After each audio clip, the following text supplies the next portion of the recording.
Panel ചർച്ച സമാരംഭിക്കുന്നു. പുറപ്പാടിൻ്റെ പുസ്തകം, ലൈക്ക, ചോരശാസ്ത്രം, ദത്താപഹാരം, നിരീശ്വരൻ തുടങ്ങിയ നോവലുകളിലൂടെ മലയാള മനസ്സിൽ നിറഞ്ഞു നിൽക്കുന്ന VJ ജെയിംസ് ആണ് പാനൽ ചർച്ചയുടെ അധ്യക്ഷൻ. അനുഭവങ്ങളുടെ വ്യത്യസ്തമായ ഒരു ഭ്രമണപഥം തീർത്ത VJ ജെയിംസിനെ അധ്യക്ഷ പ്രഭാഷണത്തിനായി സാദരം ക്ഷണിക്കുന്നു. യെല്ലൂരം എന്ന നോവലിലൂടെ മിത്തുകളുടെ യാഥാർത്ഥ്യങ്ങളുടെയും ഭൂപടം വരച്ചിട്ട നോവലിസ്റ്റ് കവി VR സന്തോഷിനെ പ്രഭാഷണത്തിനായി സാദരം ക്ഷണിക്കുന്നു. വല്ലി, ആ നദിയോട് പേര് ചോദിക്കരുത് എന്നീ നോവലുകളിലൂടെ പിറന്ന മണ്ണിൽ ഇടമില്ലാത്തവരുടെ ദുരിതകഥ പറഞ്ഞു തന്ന ഷീല ടോമിയെ പ്രഭാഷണത്തിനായി സാദരം ക്ഷണിക്കുന്നു.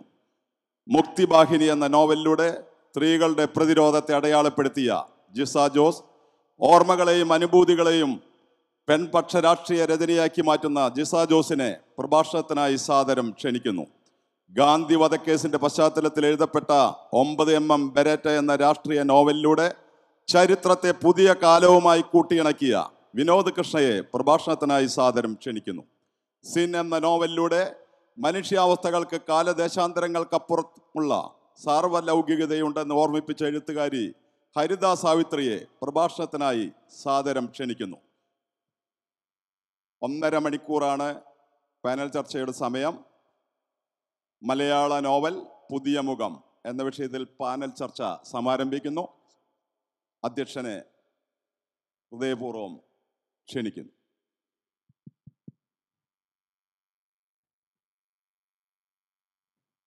എല്ലാവർക്കും നമസ്കാരം.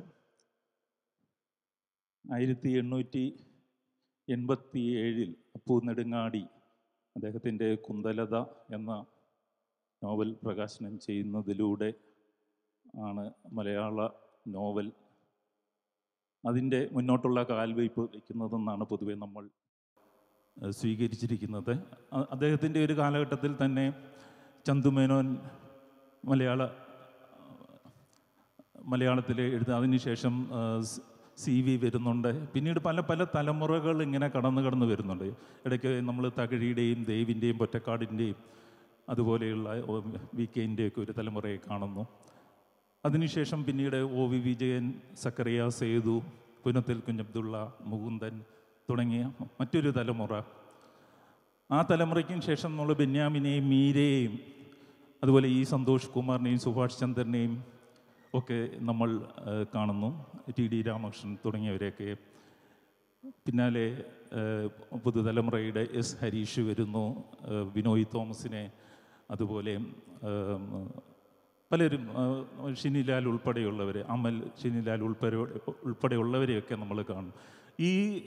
ഈ കാലഘട്ടത്തിന് ശേഷം എനിക്ക് തോന്നുന്നു കഴിഞ്ഞ ഏതാണ്ട് 3-4 വർഷത്തിനിടയിൽ ആദ്യമായി നോവൽ എഴുതിയവർ ആണ് ഈ വേദിയിൽ പ്രത്യക്ഷപ്പെടുന്നത്. അതുകൊണ്ടായിരിക്കണം മലയാള നോവൽ പുതിയ മുഖം എന്ന് ഈ ഒരു സെഷന് പേര് കൊടുത്തിരിക്കുന്നത്. ഈ പുതിയ മുഖത്തിലെ പഴയ മുഖമായിട്ടുള്ളത് ഞാനാണ്.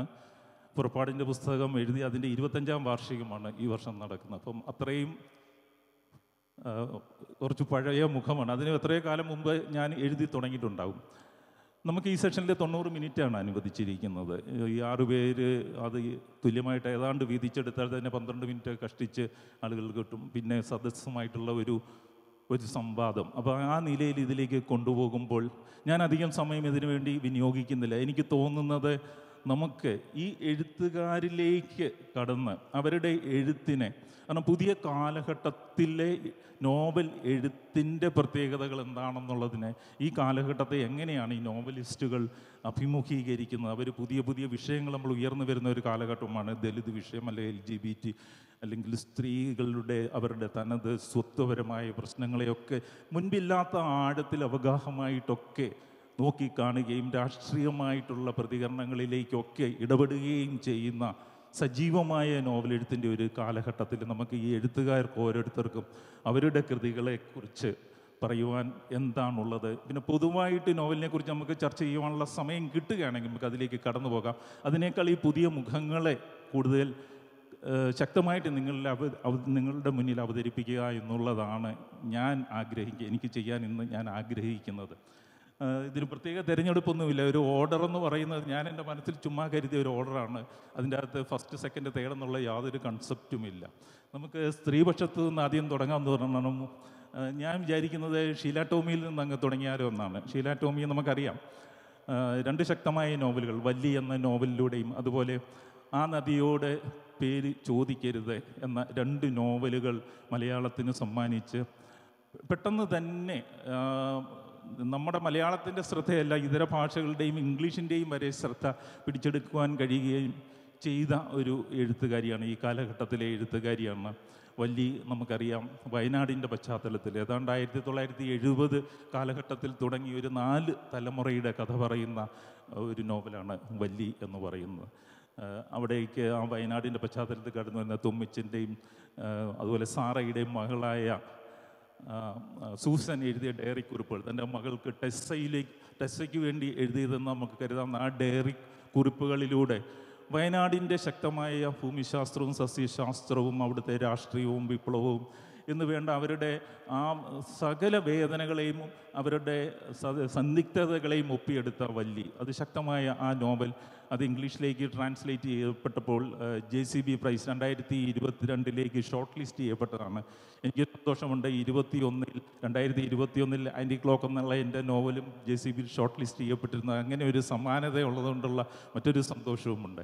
ആ വല്ലിക്ക് ശേഷമാണ് ഷീല ടോമിയുടെ ആ നദിയോട് പേര് ചോദിക്കരുത് എന്ന നോവൽ കടന്നു വരുന്നത്. ആ പശ്ചാത്തലം നമുക്ക് ഇന്ന് പ്രത്യേകിച്ചും ഇസ്രായേൽ പാലസ്തീൻ പ്രശ്നം ഏറ്റവും നീറി നിൽക്കുന്ന ഈ സമയത്ത് എനിക്ക് തോന്നുന്നു നമുക്ക് അങ്ങേയറ്റം അതിനോട് ഒട്ടിച്ചേർന്ന് നിന്ന് വായിക്കുവാൻ പറ്റുന്ന ഒരു നോവലാണ് ആ നദിയോട് പേര് ചോദിക്കരുത്. ഒരു കലാപഭൂമി, ആ കലാപഭൂമിയിൽ റൂത്ത് എന്ന ആ ഒരു വനിതയുടെ അന്വേഷണവും അതേ തുടർന്നുണ്ടാകുന്ന സംഭവവികാസങ്ങളും ഇങ്ങനെ ഒരു പ്രദേശത്തിൻ്റെ വേദനകളെ മുഴുവൻ ഒപ്പിയെടുത്തുകൊണ്ട് ചിത്രീകരിച്ച ആ നദിയോട് പേര് ചോദിക്കരുത് എന്നീ 2 നോവലുകളിലൂടെ മലയാളത്തിൽ ശക്തമായി സാന്നിധ്യം അറിയിച്ചു നിൽക്കുന്ന ഷീല ടോമി ഈ എഴുത്തുകളിലേക്ക് ഈ കാലഘട്ടത്തിൽ കടന്നു വരുമ്പോൾ ഷീല ടോമി അതിനോട് എങ്ങനെയാണ്, ഈ കാലഘട്ടത്തോട് ഈ നോവലുകൾ എങ്ങനെ പ്രതികരിക്കണമെന്നാണ് ആഗ്രഹിച്ചത്, അല്ലെങ്കിൽ അതിനുവേണ്ടിയുള്ള തയ്യാറെടുപ്പുകളും ഒരു വ്യക്തി എന്ന നിലയിലും എഴുത്തുകാരി എന്ന നിലയിലും നേരിട്ട വെല്ലുവിളികളും ഇതേക്കുറിച്ച് ഒന്ന് സംസാരിക്കാനാവുമെന്ന് ഞാൻ കരുതുകയാണ്. എല്ലാവർക്കും എൻ്റെ വിനീതമായ നമസ്കാരം. ജെയിംസ് പറഞ്ഞ നല്ല വാക്കുകൾക്ക് നന്ദി. നമ്മൾക്കെല്ലാം അറിയാം, സിയാച്ചിൽ മൂപ്പൻ്റെ പ്രശസ്തമായ ചില വാക്കുകൾ നമ്മൾ കേട്ടിട്ടുണ്ട്. ഞങ്ങൾ ഭൂമിയുടെ ഭാഗവും ഭൂമി ഞങ്ങളുടെ ഭാഗവുമാണ്. ഈ പുഴകളിലും അരുവികളിലും തിളങ്ങിയൊഴുകുന്ന വെള്ളം വെറും വെള്ളമല്ല, അത് ഞങ്ങളുടെ പൂർവികരുടെ രക്തമാണ്. ഞങ്ങൾ ചവിട്ടി നിൽക്കുന്ന ഈ മണ്ണ് വെറും മണ്ണല്ല, അത് ഞങ്ങളുടെ പൂർവികരുടെ ചിതാഭസ്മമാണ്. പ്രിയപ്പെട്ടവരെ, എനിക്ക് തോന്നുന്നു ലോകത്തിലെ ഒരു സാഹിത്യ പ്രവർത്തനവും കലാപ്രവർത്തനവും നമ്മുടെ പൂർവികരുടെ മണ്ണിൽ ചവിട്ടി നിൽക്കാതെ അതിൻ്റെ സാക്ഷാത്കാരത്തിൽ എത്തുന്നില്ല.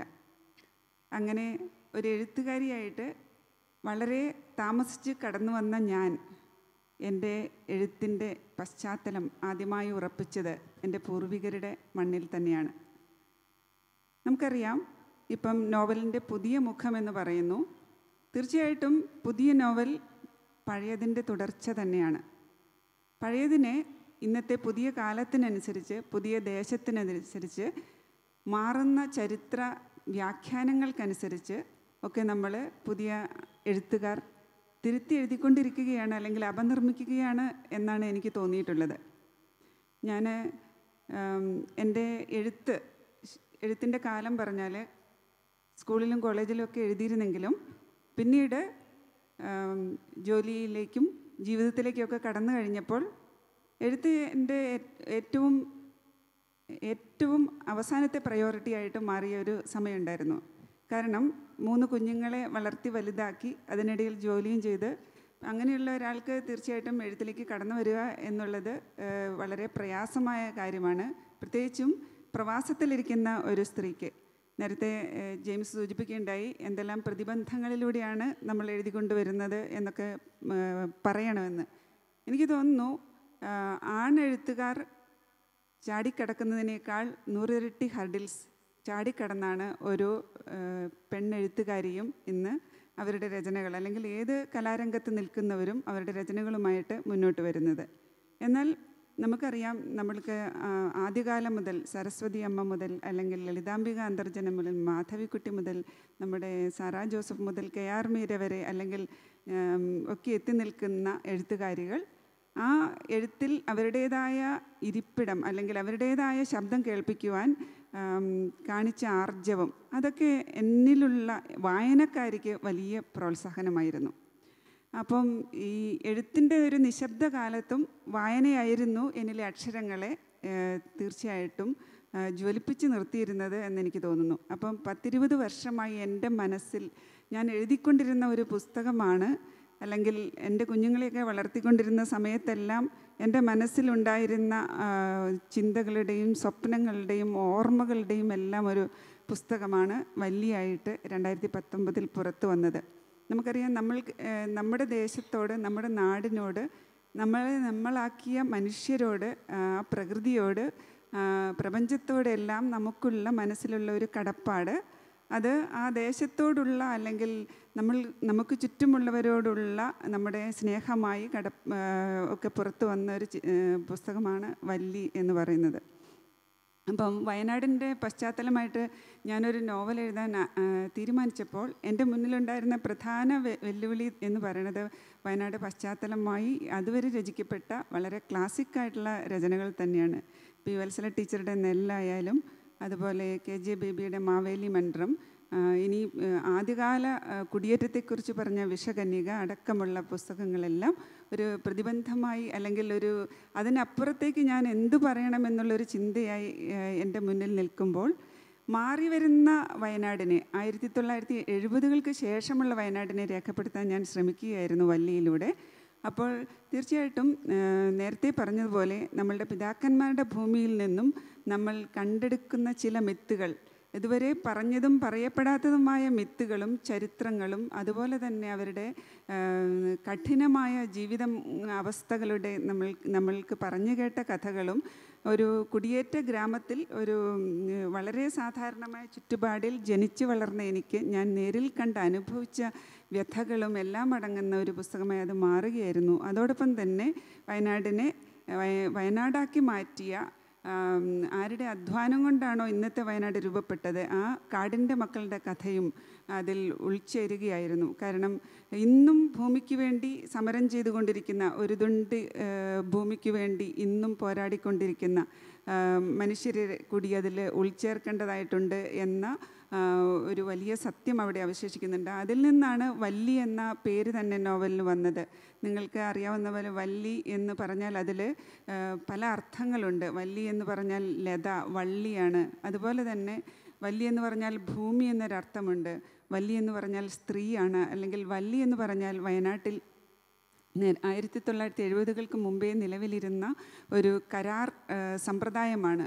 അപ്പോൾ ഒരു നിശ്ചിത അളവ് നെല്ലിനും വേണ്ടി, അല്ലെങ്കിൽ ഒരു നാഴി നെല്ലിന് വേണ്ടി വയനാട്ടിലെ ആദിവാസികളെ പണയത്തിനെടുത്ത് ഒരു വർഷം മുതൽ മുഴുവൻ ഒരു ജന്മിയുടെ കീഴിൽ ആ കുടുംബം മുഴുവൻ പണിയെടുക്കണം എന്നുണ്ടായിരുന്ന ആ കരാർ സമ്പ്രദായം, അതിനെതിരെ നടന്ന വല്ലി സമരവും അതുപോലെയുള്ള വിപ്ലവ സമരങ്ങളുമെല്ലാം പറയാതെ, അതിനെക്കുറിച്ച് സൂചിപ്പിക്കാതെ വയനാടിൻ്റെ കഥ പറഞ്ഞു തീർക്കാൻ സാധിക്കില്ല എന്നുള്ള ഒരു ബോധത്തിൽ നിന്ന് അതെല്ലാം അതിൽ കടന്നു വരുന്നു. അങ്ങനെ വയനാടിൻ്റെ കഥയായി വല്ലി മാറിയതിന് ശേഷം പിന്നീട് ഞാൻ പ്രവാസത്തിലിരിക്കുന്ന ഒരു സ്ത്രീ എന്ന നിലയിൽ പ്രവാസികളുടെ കഥകൾ ഒരുപാട് എഴുതപ്പെട്ടിട്ടുണ്ട്. അപ്പോൾ അവിടെയെല്ലാം പ്രവാസത്തിലേക്ക് കടന്നു പോകുന്ന, അല്ലെങ്കിൽ ഇപ്പോൾ ഗൾഫ് പ്രവാസം പറഞ്ഞാൽ നമുക്കറിയാം, പത്തേമാരിക്കാലം മുതൽ ഗൾഫിലേക്ക് കടന്നു പോയ ആണുങ്ങളുടെ കഥകൾ, അല്ലെങ്കിൽ അവരുടേതായ ചിത്രങ്ങൾ ഒരുപാട് നമ്മൾ കാണുന്നു. പക്ഷേ പെൺപ്രവാസത്തിൻ്റെ കഥകൾ അധികം എഴുതപ്പെടുന്നില്ല. നിർമ്മലയൊക്കെ കാനഡയിലേക്കുള്ള പ്രവാസത്തിൻ്റെ കഥകൾ നോവലുകളാക്കി. പക്ഷേ പിന്നീട് ബെന്യാമിൻ്റെ നിശബ്ദ സഞ്ചാരങ്ങൾ വന്നു.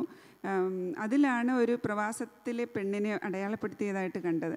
പക്ഷെ പറയപ്പെടാത്ത ഒരുപാട് പെണ്ണനുഭവങ്ങളുണ്ട് എന്ന ഒരു കാഴ്ചപ്പാടിൽ നിന്ന് പ്രവാസത്തിലിരുന്ന് പല വനിതകളും അതിനെക്കുറിച്ചൊക്കെ എഴുതുന്നുണ്ടെങ്കിലും പലപ്പോഴും അത് മുഖ്യധാരയിലേക്ക് കടന്നു വരുന്നുണ്ടായിരുന്നില്ല.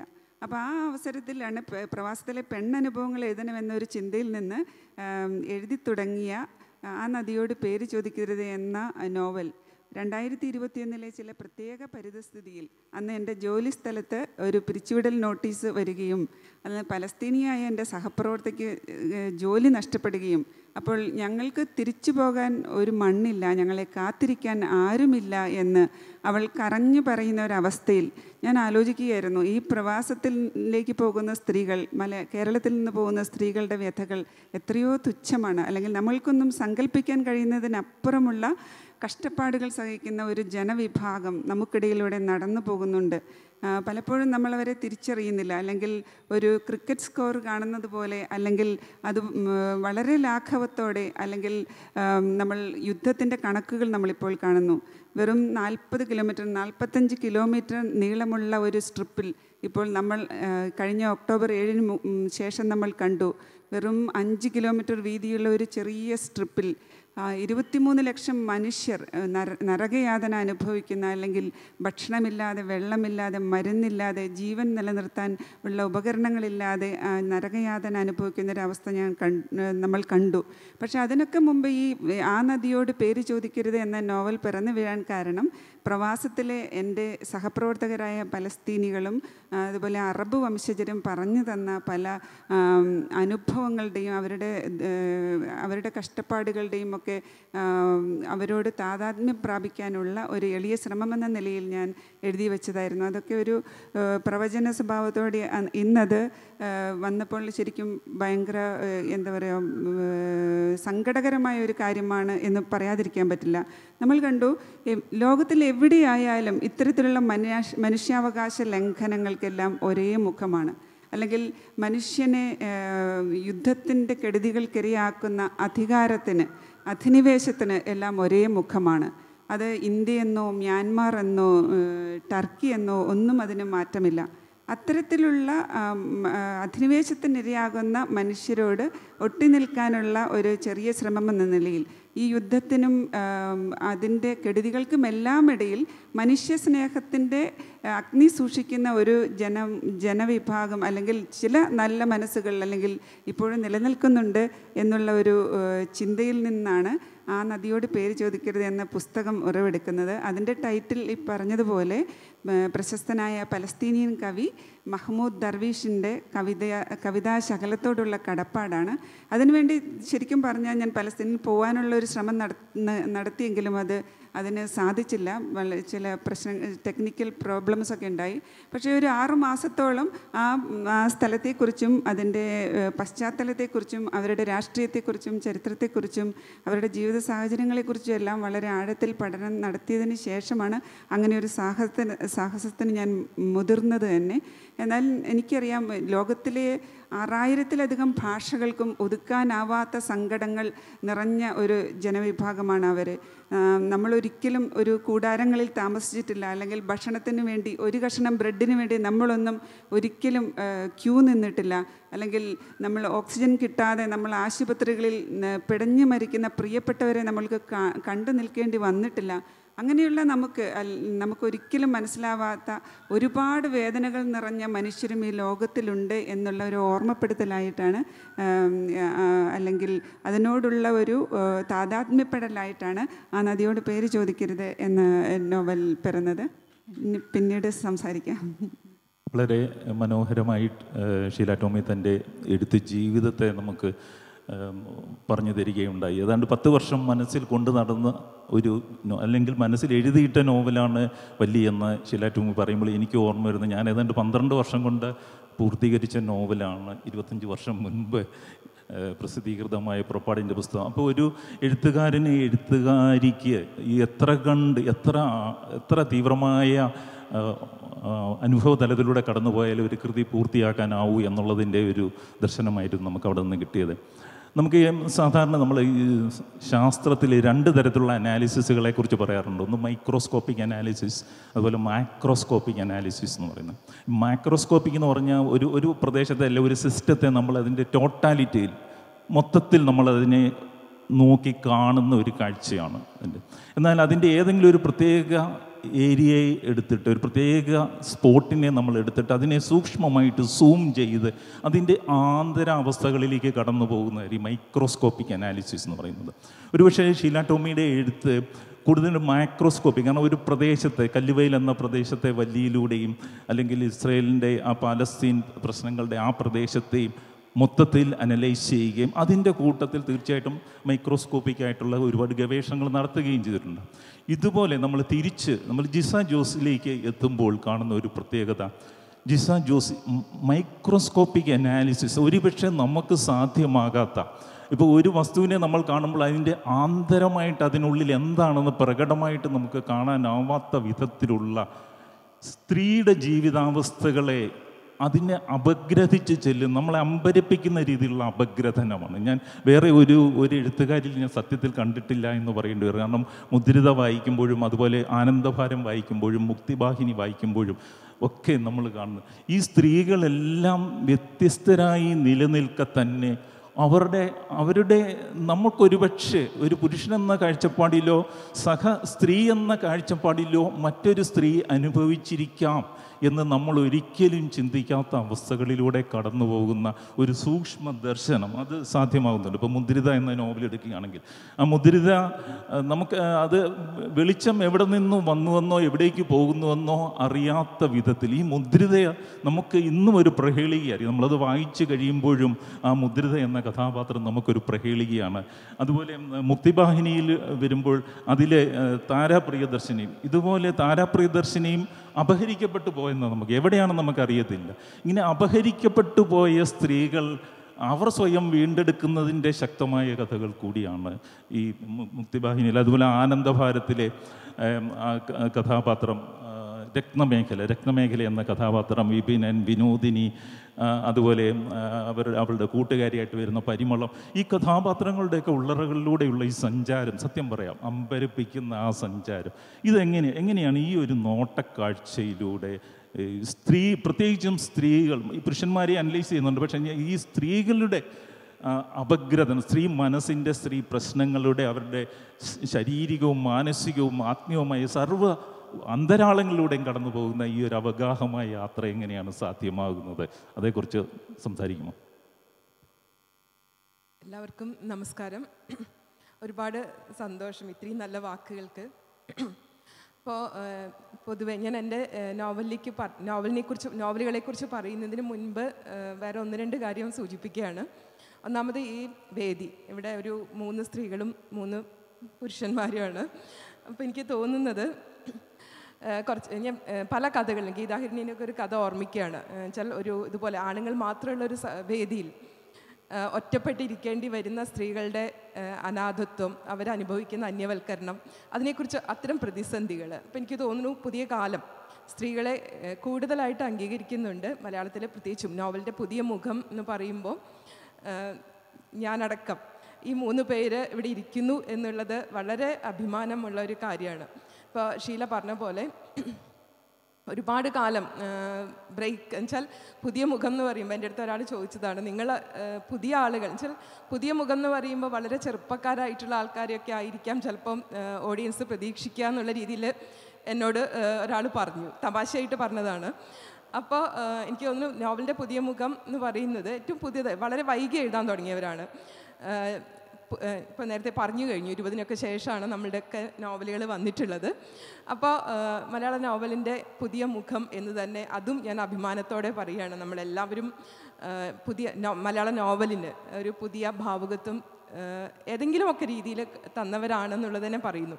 അപ്പോൾ സ്ത്രീകളുടെ കാര്യത്തിൽ പ്രത്യേകിച്ചും അവർ ഒരു വലിയ ബ്രേക്കിന് ശേഷമാണ് മിക്കവാറും, ചെറുപ്പത്തിലൊക്കെ എഴുതിയിട്ടുണ്ടാവാം, അതിനുശേഷം ഒരു വലിയ ബ്രേക്കൊക്കെ വന്നതിന് ശേഷമാണ്. ഇപ്പോൾ ഷീല പറഞ്ഞു പ്രയോറിറ്റി എന്ന് പറയുന്നത് വളരെ പ്രധാനപ്പെട്ടതാണ്. വെച്ചാൽ നമുക്ക് മറ്റു പരിഗണനകൾ വരുന്നു. മാത്രമല്ല എനിക്ക് തോന്നുന്നു പഴയ കാലം എന്ന് പറയുന്നത് അറിയപ്പെടാതിരിക്കുക എന്നുള്ളത് സ്ത്രീകളെ സംബന്ധിച്ച് വലിയൊരു ഗുണമായിട്ട് കരുതിയിരുന്ന കാലം പോലുമുണ്ട്.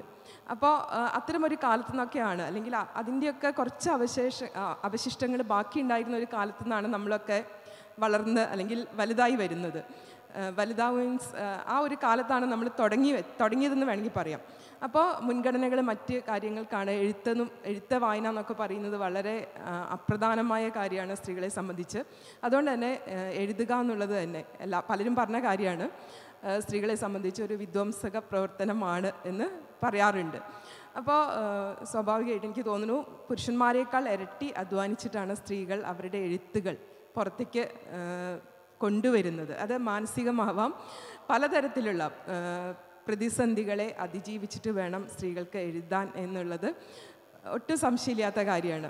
അപ്പോൾ ഞാൻ എപ്പോഴും എഴുത്ത് വായന ഇതൊക്കെയായിട്ട് ബന്ധപ്പെട്ട് എന്തു പറയുമ്പോഴും എനിക്ക് ഏറ്റവും അധികം റിലേറ്റ് ചെയ്യാൻ പറ്റുന്നത് സരസ്വതി അമ്മ എന്നുള്ള എഴുത്തുകാരിയാണ്. വളരെ പണ്ട് എഴുതിയ 1940കളിൽ കഥ എഴുതിയ ആളാണ്. പക്ഷെ ഇപ്പോഴും അവരുടെ പറയുന്ന കാര്യങ്ങൾ വളരെ പ്രസക്തമായിട്ട് തോന്നാറുണ്ട്. അപ്പോൾ അവരുടെ ഒരു കഥയുണ്ട്, അവരുടെ കഥയെഴുത്ത്. 3 സ്ത്രീകൾ ചേർന്നിട്ട് ഒരു കഥ എഴുതാൻ ശ്രമിക്കുന്നതാണ് അതിന് ചുരുക്കം. അപ്പോൾ 3 സ്ത്രീകൾക്കും അവരുടേതായ താല്പര്യങ്ങളുണ്ട്, അവരുടേതായ പ്രതിസന്ധികളുണ്ട്. അവസാനം ആ കഥ പാതി വഴിക്ക് നിലച്ചു പോകുന്നതാണ്. എന്നുവെച്ചാൽ ഒരിക്കലും സ്ത്രീകൾക്ക് അങ്ങനെ ഒരു കഥ എഴുത്ത് പൂർത്തീകരിക്കാൻ പറ്റുന്നില്ല. അതിനോട് ബന്ധപ്പെടുത്തി വേറൊരു കാര്യം കൂടി പറയാം. ഒരു സ്വവർഗ സഹൃദയ മണ്ഡലം അതെപ്പോഴും പുരുഷന്മാർക്ക് കൂടുതലായിട്ട് ആ ഒരു സപ്പോർട്ട് എപ്പോഴും പുരുഷന്മാർക്ക് ഉണ്ടാവും. സ്ത്രീകളുടെ എഴുത്ത് മിക്കവാറും അവരുടെ ഒരു വളരെ സ്വകാര്യമായിട്ടുള്ളൊരു കാര്യമാണ്. അത് ചിലപ്പോൾ വീട്ടുകാർ പോലും കാണണമെന്നോ അറിയണമെന്നോ ഇല്ല. പലപ്പോഴും എനിക്ക് തോന്നുന്നു സോഷ്യൽ മീഡിയ ഒക്കെ വന്നതുകൊണ്ടാണ് സ്ത്രീകൾക്ക് കുറച്ചും കൂടി സ്വതന്ത്രമായിട്ട്, കുറച്ചും കൂടി ആത്മവിശ്വാസത്തോടെ അവളെ തന്നെ പ്രദർശിപ്പിക്കാൻ, അവളെ തന്നെ ഒരു സെൽഫ് പബ്ലിഷിംഗ് എന്ന രീതിയിൽ സ്വയം പ്രദർശിപ്പിക്കാനും സ്വയം പ്രകടിപ്പിക്കാനുമുള്ള അവസരങ്ങൾ കിട്ടുന്നത്. അപ്പോൾ അത്രയും കാര്യങ്ങൾ ആമുഖമായിട്ട് പറയുകയാണ്. അപ്പോൾ എൻ്റെ നോവലുകളെക്കുറിച്ച് എനിക്ക് ഏറ്റവും അതിനെക്കുറിച്ച് സംസാരിക്കാൻ വളരെ മടിയുള്ള ഒരാളാണ് ഞാൻ. അതെങ്ങനെ സംഭവിച്ചു പോയി എന്നല്ല ഞാൻ പറയുന്നത്. ഇപ്പോൾ മുദ്രിത എൻ്റെ ആദ്യത്തെ നോവലാണ്, 2021 അത് വരുന്നത്. അപ്പോൾ വളരെ കാലം നമ്മുടെ മനസ്സിലുണ്ടാവും. ചെറുപ്പത്തിൽ കഥാമത്സരങ്ങൾക്കൊക്കെ എഴുതിയിട്ടുണ്ട്. പക്ഷേ ഒരു നോവൽ എഴുതുക എന്നുള്ളത് ഒരിക്കലും ഞാൻ സ്വപ്നത്തിൽ പോലും വിചാരിച്ചൊരു കാര്യമല്ല. കാരണം ഒരു വലിയ ക്യാൻവാസിൽ ഒരുപാട് കാര്യങ്ങൾ ആദ്യമധ്യാന്ത പൊരുത്തത്തോടെയൊക്കെ എഴുതാൻ പറ്റുക എന്നുള്ളത് എന്നെ സംബന്ധിച്ച് അസാധ്യമായിട്ടുള്ള കാര്യം എന്നാണ് ഞാൻ വിചാരിച്ചിരുന്നത്. പക്ഷേ മുദ്രിത ഒരു ചെറുകഥയായിട്ടാണ് ഞാൻ സങ്കല്പിച്ചത്. ഒരു യാത്ര ചെയ്യാൻ പറ്റാത്തൊരു സ്ത്രീ, പക്ഷെ അവളുടെ ഉള്ളിൽ വന്യമായിട്ടുള്ള വെറും ഒരു ടൂറിസ്റ്റ് സ്പോട്ടുകൾ പോയി കാണുക എന്നുള്ളതല്ല, വളരെ വന്യമായിട്ടുള്ള യാത്ര. ഒറീസ എന്നുള്ള സ്ഥലം വളരെ യാദൃച്ഛികമായിട്ട് വന്നതാണ്. ഒറീസയിലേക്ക് തന്നെ അവർ പോകണമെന്ന് ഞാൻ എഴുതാൻ തുടങ്ങുമ്പോൾ ആലോചിച്ചിട്ടില്ല. പക്ഷേ ചിത്രോൽപ്പല എന്നുള്ള നദിയുടെ പേര് എങ്ങനെയോ മനസ്സിലുണ്ടായിരുന്നു. അപ്പോൾ ആ ഇഷ്ടം കൊണ്ട്, ആ പേരിനോടുള്ള ഇഷ്ടം കൊണ്ട് ആണ് ഞാൻ ചിത്രോൽപ്പല എവിടെയുള്ള നദിയാണെന്ന് അന്വേഷിച്ചതും അത് ഒറീസയിലാണെന്ന് മനസ്സിലാക്കിയതും. അപ്പോൾ ഒറീസയെക്കുറിച്ച് കൂടുതൽ വായിച്ചപ്പോൾ അവിടെ ഒരുപാട് സ്ത്രീകളുടെ ഉത്സവങ്ങൾ, വളരെ സ്ത്രീകൾക്ക് പ്രാധാന്യമുള്ള മാഘസപ്തമിയൊക്കെ പോലത്തെ ഒരുപാട് ഉത്സവങ്ങൾ അവിടെ ഉണ്ടെന്ന് മനസ്സിലായി. അപ്പോൾ സ്വാഭാവികമായിട്ടും നമുക്ക് തോന്നും അവിടേക്ക് തന്നെയാണ് ഇവർ പോവേണ്ടത് എന്ന് തോന്നും. അപ്പോൾ അത് മുദ്രിത എന്നുള്ളത് വേണമെങ്കിൽ ഒരു ഫാൻറ്റസി ആവാം, അല്ലെങ്കിൽ മുദ്രിത ഒരിക്കലും യാത്ര ചെയ്യാൻ പറ്റാത്ത, വീടിന് വെളിയിലേക്ക് ഇറങ്ങാൻ പറ്റാത്ത ഒരു സ്ത്രീ സങ്കല്പിച്ചുണ്ടാക്കുന്ന യാത്രകൾ. എനിക്ക് തോന്നിയത് എല്ലാ സ്ത്രീകളുടെ മനസ്സിലും അങ്ങനെ ഒരു യാത്രാ മോഹി ഉണ്ടെന്നാണ് തോന്നുന്നത്. അവർക്ക് യാത്ര ചെയ്യാനുള്ള അവസരങ്ങൾ വളരെ പരിമിതമാണ്. ഇപ്പം ഈ ഒരു കാലത്തെക്കുറിച്ചല്ല ഞാൻ പറയുന്നത്. അപ്പോൾ പൊതുവെ സ്ത്രീകൾക്ക്, ഇപ്പം വ്യക്തിപരമായിട്ട് എൻ്റെയും കൂടി അനുഭവമാണ്, നമുക്ക് യാത്ര എന്ന് പറഞ്ഞാൽ പെട്ടെന്ന് ഒരു പെട്ടിയെടുത്ത് അല്ലെങ്കിൽ ഒന്നും എടുക്കാതെ ഇട്ട ഉടുപ്പോടെ ചാടി ഇറങ്ങി പോകാൻ പറ്റുന്ന ഒന്നല്ല സ്ത്രീകളെ സംബന്ധിച്ച് ഒരു യാത്രയും. അപ്പോൾ പലപ്പോഴും നമ്മുടെ സുഹൃത്തുക്കൾ തന്നെ പറയാറുണ്ട്, പെട്ടി പാക്കിങ്ങും അത് തിരിച്ചു വന്നിട്ട് അത് അൺപാക്കിങ്, അത് രണ്ടും ആലോചിക്കുമ്പോൾ യാത്രയെ പോകണ്ടെന്ന് തോന്നുന്നു. എന്നുവെച്ചാൽ വീട്ടിലുള്ള മുഴുവൻ ആൾക്കാരുടെയും സാധനങ്ങൾ മുഴുവൻ അലക്കി തേച്ച് വേണ്ടതെല്ലാം പെട്ടിയിൽ പാക്ക് ചെയ്തിട്ട് വേണം അവർക്ക് പോവാൻ. അപ്പോൾ അങ്ങനെയൊക്കെയുള്ള ബുദ്ധിമുട്ടുകൾ, പലതരത്തിലുള്ള ബുദ്ധിമുട്ടുകൾ, പക്ഷെ അവർക്ക് യാത്ര ചെയ്യണം എന്നുള്ള ആഗ്രഹമുണ്ട്. ഇപ്പോൾ നോവലിൽ സഞ്ചാരിണി ദീപ്ത എന്ന് പറയുന്ന, സഞ്ചരിക്കാത്ത ദീപ്ത ആലോചിക്കുന്നുണ്ട്. യാത്ര ചെയ്യുന്നവരെ കാണുമ്പോൾ തന്നെ മനസ്സിലാവും അത്രയും ഒരു അനായാസത, ഒരു കണ്ടു തീരാത്ത ഒരു കാഴ്ചയുടെ മധുരം, അതിൻ്റെ ആലസ്യം, അവരുടെ ബോഡി ലാംഗ്വേജ് തന്നെ അങ്ങനെയാണ്. അത് കാണുമ്പോൾ തിരിച്ചറിയാൻ പറ്റും. ഒരിക്കലും ഇങ്ങനെ ബസ് ലേറ്റ് റെയിൽവേ സ്റ്റേഷനിലൊക്കെ അവർ അത്തരം ആൾക്കാരെ കാണാറുണ്ട്. അപ്പോൾ വണ്ടി ലേറ്റ് ആവുന്നതിനെക്കുറിച്ച് പരിതപിച്ചുകൊണ്ട് ശപിച്ചുകൊണ്ട് ഇരിക്കുന്നവരെ പോലെ അല്ല ഒരിക്കലും യാത്ര ചെയ്യുന്നവർ. അപ്പോൾ അങ്ങനെ യാത്ര ചെയ്യുക, ഇരുന്നിടത്ത് തന്നെ ഇരുന്ന് പൂതലിച്ചു പോവാതെ യാത്ര ചെയ്തുകൊണ്ടേയിരിക്കുക, സ്വയം പുതുക്കുക, അത്തരമൊരു ആഗ്രഹം എല്ലാ സ്ത്രീകളുടെ മനസ്സിലുണ്ടെന്നാണ് എനിക്ക് തോന്നിയിട്ടുള്ളത്. ഇപ്പോൾ ഈ മുദ്രിത വായിച്ചതിന് ശേഷം പല സ്ത്രീകളും പറഞ്ഞിട്ടുണ്ട്, ഒറ്റയ്ക്ക് എൻ്റെ അടുത്ത് വന്ന് പറഞ്ഞിട്ടുണ്ട്, ഒറ്റയ്ക്ക് യാത്ര പോകാൻ തീരുമാനിച്ചതിനെക്കുറിച്ച്, സ്ത്രീകൾ സംഘമായിട്ട് യാത്ര പോയതിനെക്കുറിച്ചൊക്കെ മുദ്രിതയുടെ പ്രേരണയിൽ എന്ന് തന്നെ പറഞ്ഞിട്ടുണ്ട്. മുമ്പും പോകാറുണ്ടാവും, പക്ഷേ ഇത് വായിച്ചിട്ടാണ് ഞങ്ങൾക്ക് സ്ത്രീകൾക്ക് മാത്രമായിട്ട് ഒരു യാത്ര പോകണമെന്ന് തോന്നിയത്, അങ്ങനെ ഒരു ട്രിപ്പ് നടത്തിയത് എന്നൊക്കെ പലരും വന്ന് മെസ്സഞ്ചറിലൊക്കെ വന്ന് സംസാരിക്കുമ്പോൾ, നേരിൽ കാണുമ്പോൾ പറയാറുണ്ട്. അപ്പോൾ അത് ഭയങ്കര ഒരു സന്തോഷമാണ്. അപ്പോൾ എനിക്ക് ഈ കഥാപാത്രങ്ങളുടെ കുറിച്ച് തോന്നിയിട്ടുള്ളത്, എനിക്കൊരു സ്ത്രീ ആയതുകൊണ്ട് ഈ സ്ത്രീകളെ കൂടുതൽ മനസ്സിലാവും എന്നാണ് തോന്നുന്നത്. അപ്പോൾ നമ്മൾ മനഃപൂർവ്വം ഈ ഒരു സ്ത്രീയെക്കുറിച്ച് ഇങ്ങനെയൊക്കെ എഴുതാം എന്ന് വിചാരിച്ച് തുടങ്ങുന്നതല്ല. എനിക്ക് തോന്നിയിട്ടുള്ളത്, അതൊരു കംഫർട്ട് സോണാണ്, ഞാൻ എപ്പോഴും പറയാറുണ്ട്. ഒരു സ്ത്രീ ആയതുകൊണ്ട് കുറച്ചുകൂടി എനിക്ക് അവരുടെ ചിന്തകൾ മനസ്സിലാക്കാൻ പറ്റും. ഇങ്ങനെയൊക്കെ ആയിരിക്കാം.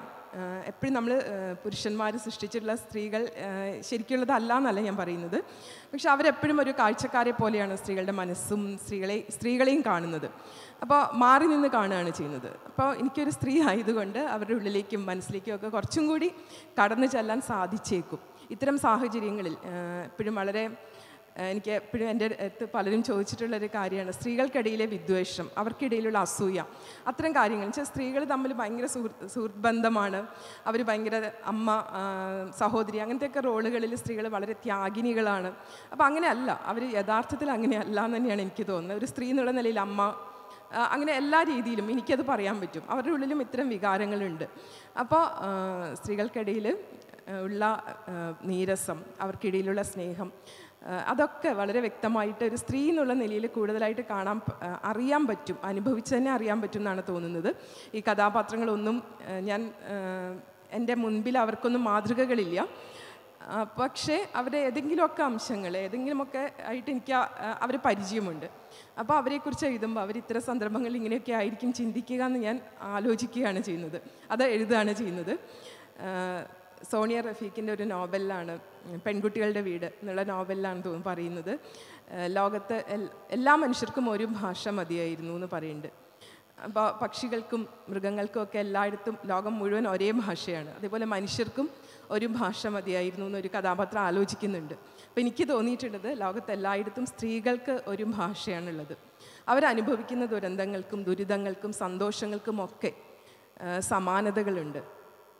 അപ്പോൾ സ്വാഭാവികമായിട്ടും എവിടെയുള്ള സ്ത്രീയെക്കുറിച്ച് എഴുതുമ്പോഴും അതിൽ എൻ്റെയും കൂടെ അംശമുണ്ട്, ഞാനും കൂടെ ആലോചിക്കുന്നതും ചിന്തിക്കുന്നതും ഒക്കെ തന്നെയാണ് അവരും ആലോചിക്കുന്നത്.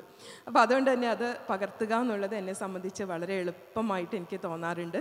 അപ്പോൾ സ്ത്രീകളുടെ മനസ്സിലൂടെയുള്ള സഞ്ചാരം എനിക്ക് വളരെ ഇഷ്ടമാണ്. സമയം കഴിഞ്ഞിട്ടില്ല. ചിലപ്പോൾ ചില ആളുകൾ പറയുന്നത് ഞാൻ കേട്ടിട്ടുണ്ട്, പെണ്ണുങ്ങൾ എന്താ എഴുതുക, മാധവിക്കുട്ടിക്ക് ശേഷം മാധവിക്കുട്ടി എല്ലാം എഴുതിയിട്ടുണ്ടല്ലോ, അതിനുശേഷം പുതിയ പെണ്ണുങ്ങൾ എന്താ എഴുതുന്നത് എന്ന് ഞാൻ ചോദ്യം നേരിട്ട് കേട്ടിട്ടുണ്ട്. കുറച്ച് പ്രേമം, കുറച്ച് വാട്സാപ്പ്, ഒരു കാമുകൻ, അങ്ങനത്തെ കാര്യങ്ങളൊക്കെ അല്ലാതെ, അവിഹിതം, അത്തരം കാര്യങ്ങളല്ലാതെ പെണ്ണുങ്ങൾക്ക് എന്താ എഴുതാനുള്ളത് എന്ന് ചോദിക്കാം. പക്ഷെ ഒരു പുരുഷൻ്റെ എഴുത്തിനെക്കുറിച്ച് ഇങ്ങനത്തെ ചോദ്യം ഉണ്ടാവില്ല. ബഷീർ എല്ലാം എഴുതിയിട്ടുണ്ടല്ലോ, തകഴിയെല്ലാം എഴുതിയിട്ടുണ്ടല്ലോ, പിന്നെ നിങ്ങളെന്താ എഴുതുന്നതെന്നുള്ളൊരു ചോദ്യം ഒരിക്കലും ഉണ്ടാവില്ല. അപ്പോൾ എനിക്ക് തോന്നുന്നത്, ഞാനൊരു സ്ത്രീപക്ഷം പറയല്ല, പക്ഷെ അതൊക്കെ വളരെ സ്വാഭാവികമായിട്ട് നമ്മളുടെ ചിന്തകളിൽ തന്നെയുള്ളൊരു കാര്യമാണ്. അപ്പോൾ അതിനെയൊക്കെ അതിജീവിക്കുക, മറികടക്കുക, അതിനെ പ്രതിരോധിക്കുക എന്നുള്ളത് സ്ത്രീകളെ സംബന്ധിച്ച്, അതാണ് ഞാൻ ആദ്യം പറഞ്ഞത്, എഴുത്ത് തന്നെ അവളെ സംബന്ധിച്ച് കൂടുതൽ അധ്വാനമാണ്. ഏറ്റവും നല്ല സമയമൊന്നും എഴുതാൻ കിട്ടിയെന്ന് വരില്ല. ഏറ്റവും നല്ല ആദ്യം തന്നെ ഇതിൻ്റെ ഡ്രാഫ്റ്റും ഇതൊന്നും വായിച്ച് കറക്ഷനും അത്തരം കാര്യങ്ങളൊന്നും നിർദ്ദേശിക്കാനുള്ള ഏറ്റവും നല്ല വായനക്കാരെ, സുഹൃത്തുക്കളെയൊന്നും ആദ്യം കിട്ടിയെന്ന് വരില്ല. പലപ്പോഴും പ്രസാധകരായിരിക്കും, എഡിറ്ററായിരിക്കും ആദ്യം ഇവളുടെ എഴുത്ത് വായിക്കുന്നത്. മിക്കവാറും എൻ്റെ കാര്യത്തിൽ അങ്ങനെയാണ്. അപ്പോൾ അത്തരം തിരുത്തലുകളും വിലയിരുത്തലുകളും ഒന്നും ഇല്ലാതെയാണ് നമ്മൾ വായനക്കാരുടെ മുമ്പിലേക്ക് വരുന്നത്. അപ്പോൾ ഒരുപാട് പ്രതിസന്ധികളുണ്ട്. എഴുത്തുകാരിയാവുക എന്നുള്ളതും പ്രതിസന്ധിയാണ്. എഴുതിയത്, ആ സൃഷ്ടി, അത് എങ്ങനെ വായിക്കപ്പെടുന്നു, എങ്ങനെ വിലയിരുത്തപ്പെടുന്നു, അതും പ്രധാനപ്പെട്ടതാണ്. അപ്പോൾ എനിക്ക് ഞാൻ ആദ്യം പറഞ്ഞു തുടങ്ങിയത് അതാണ്.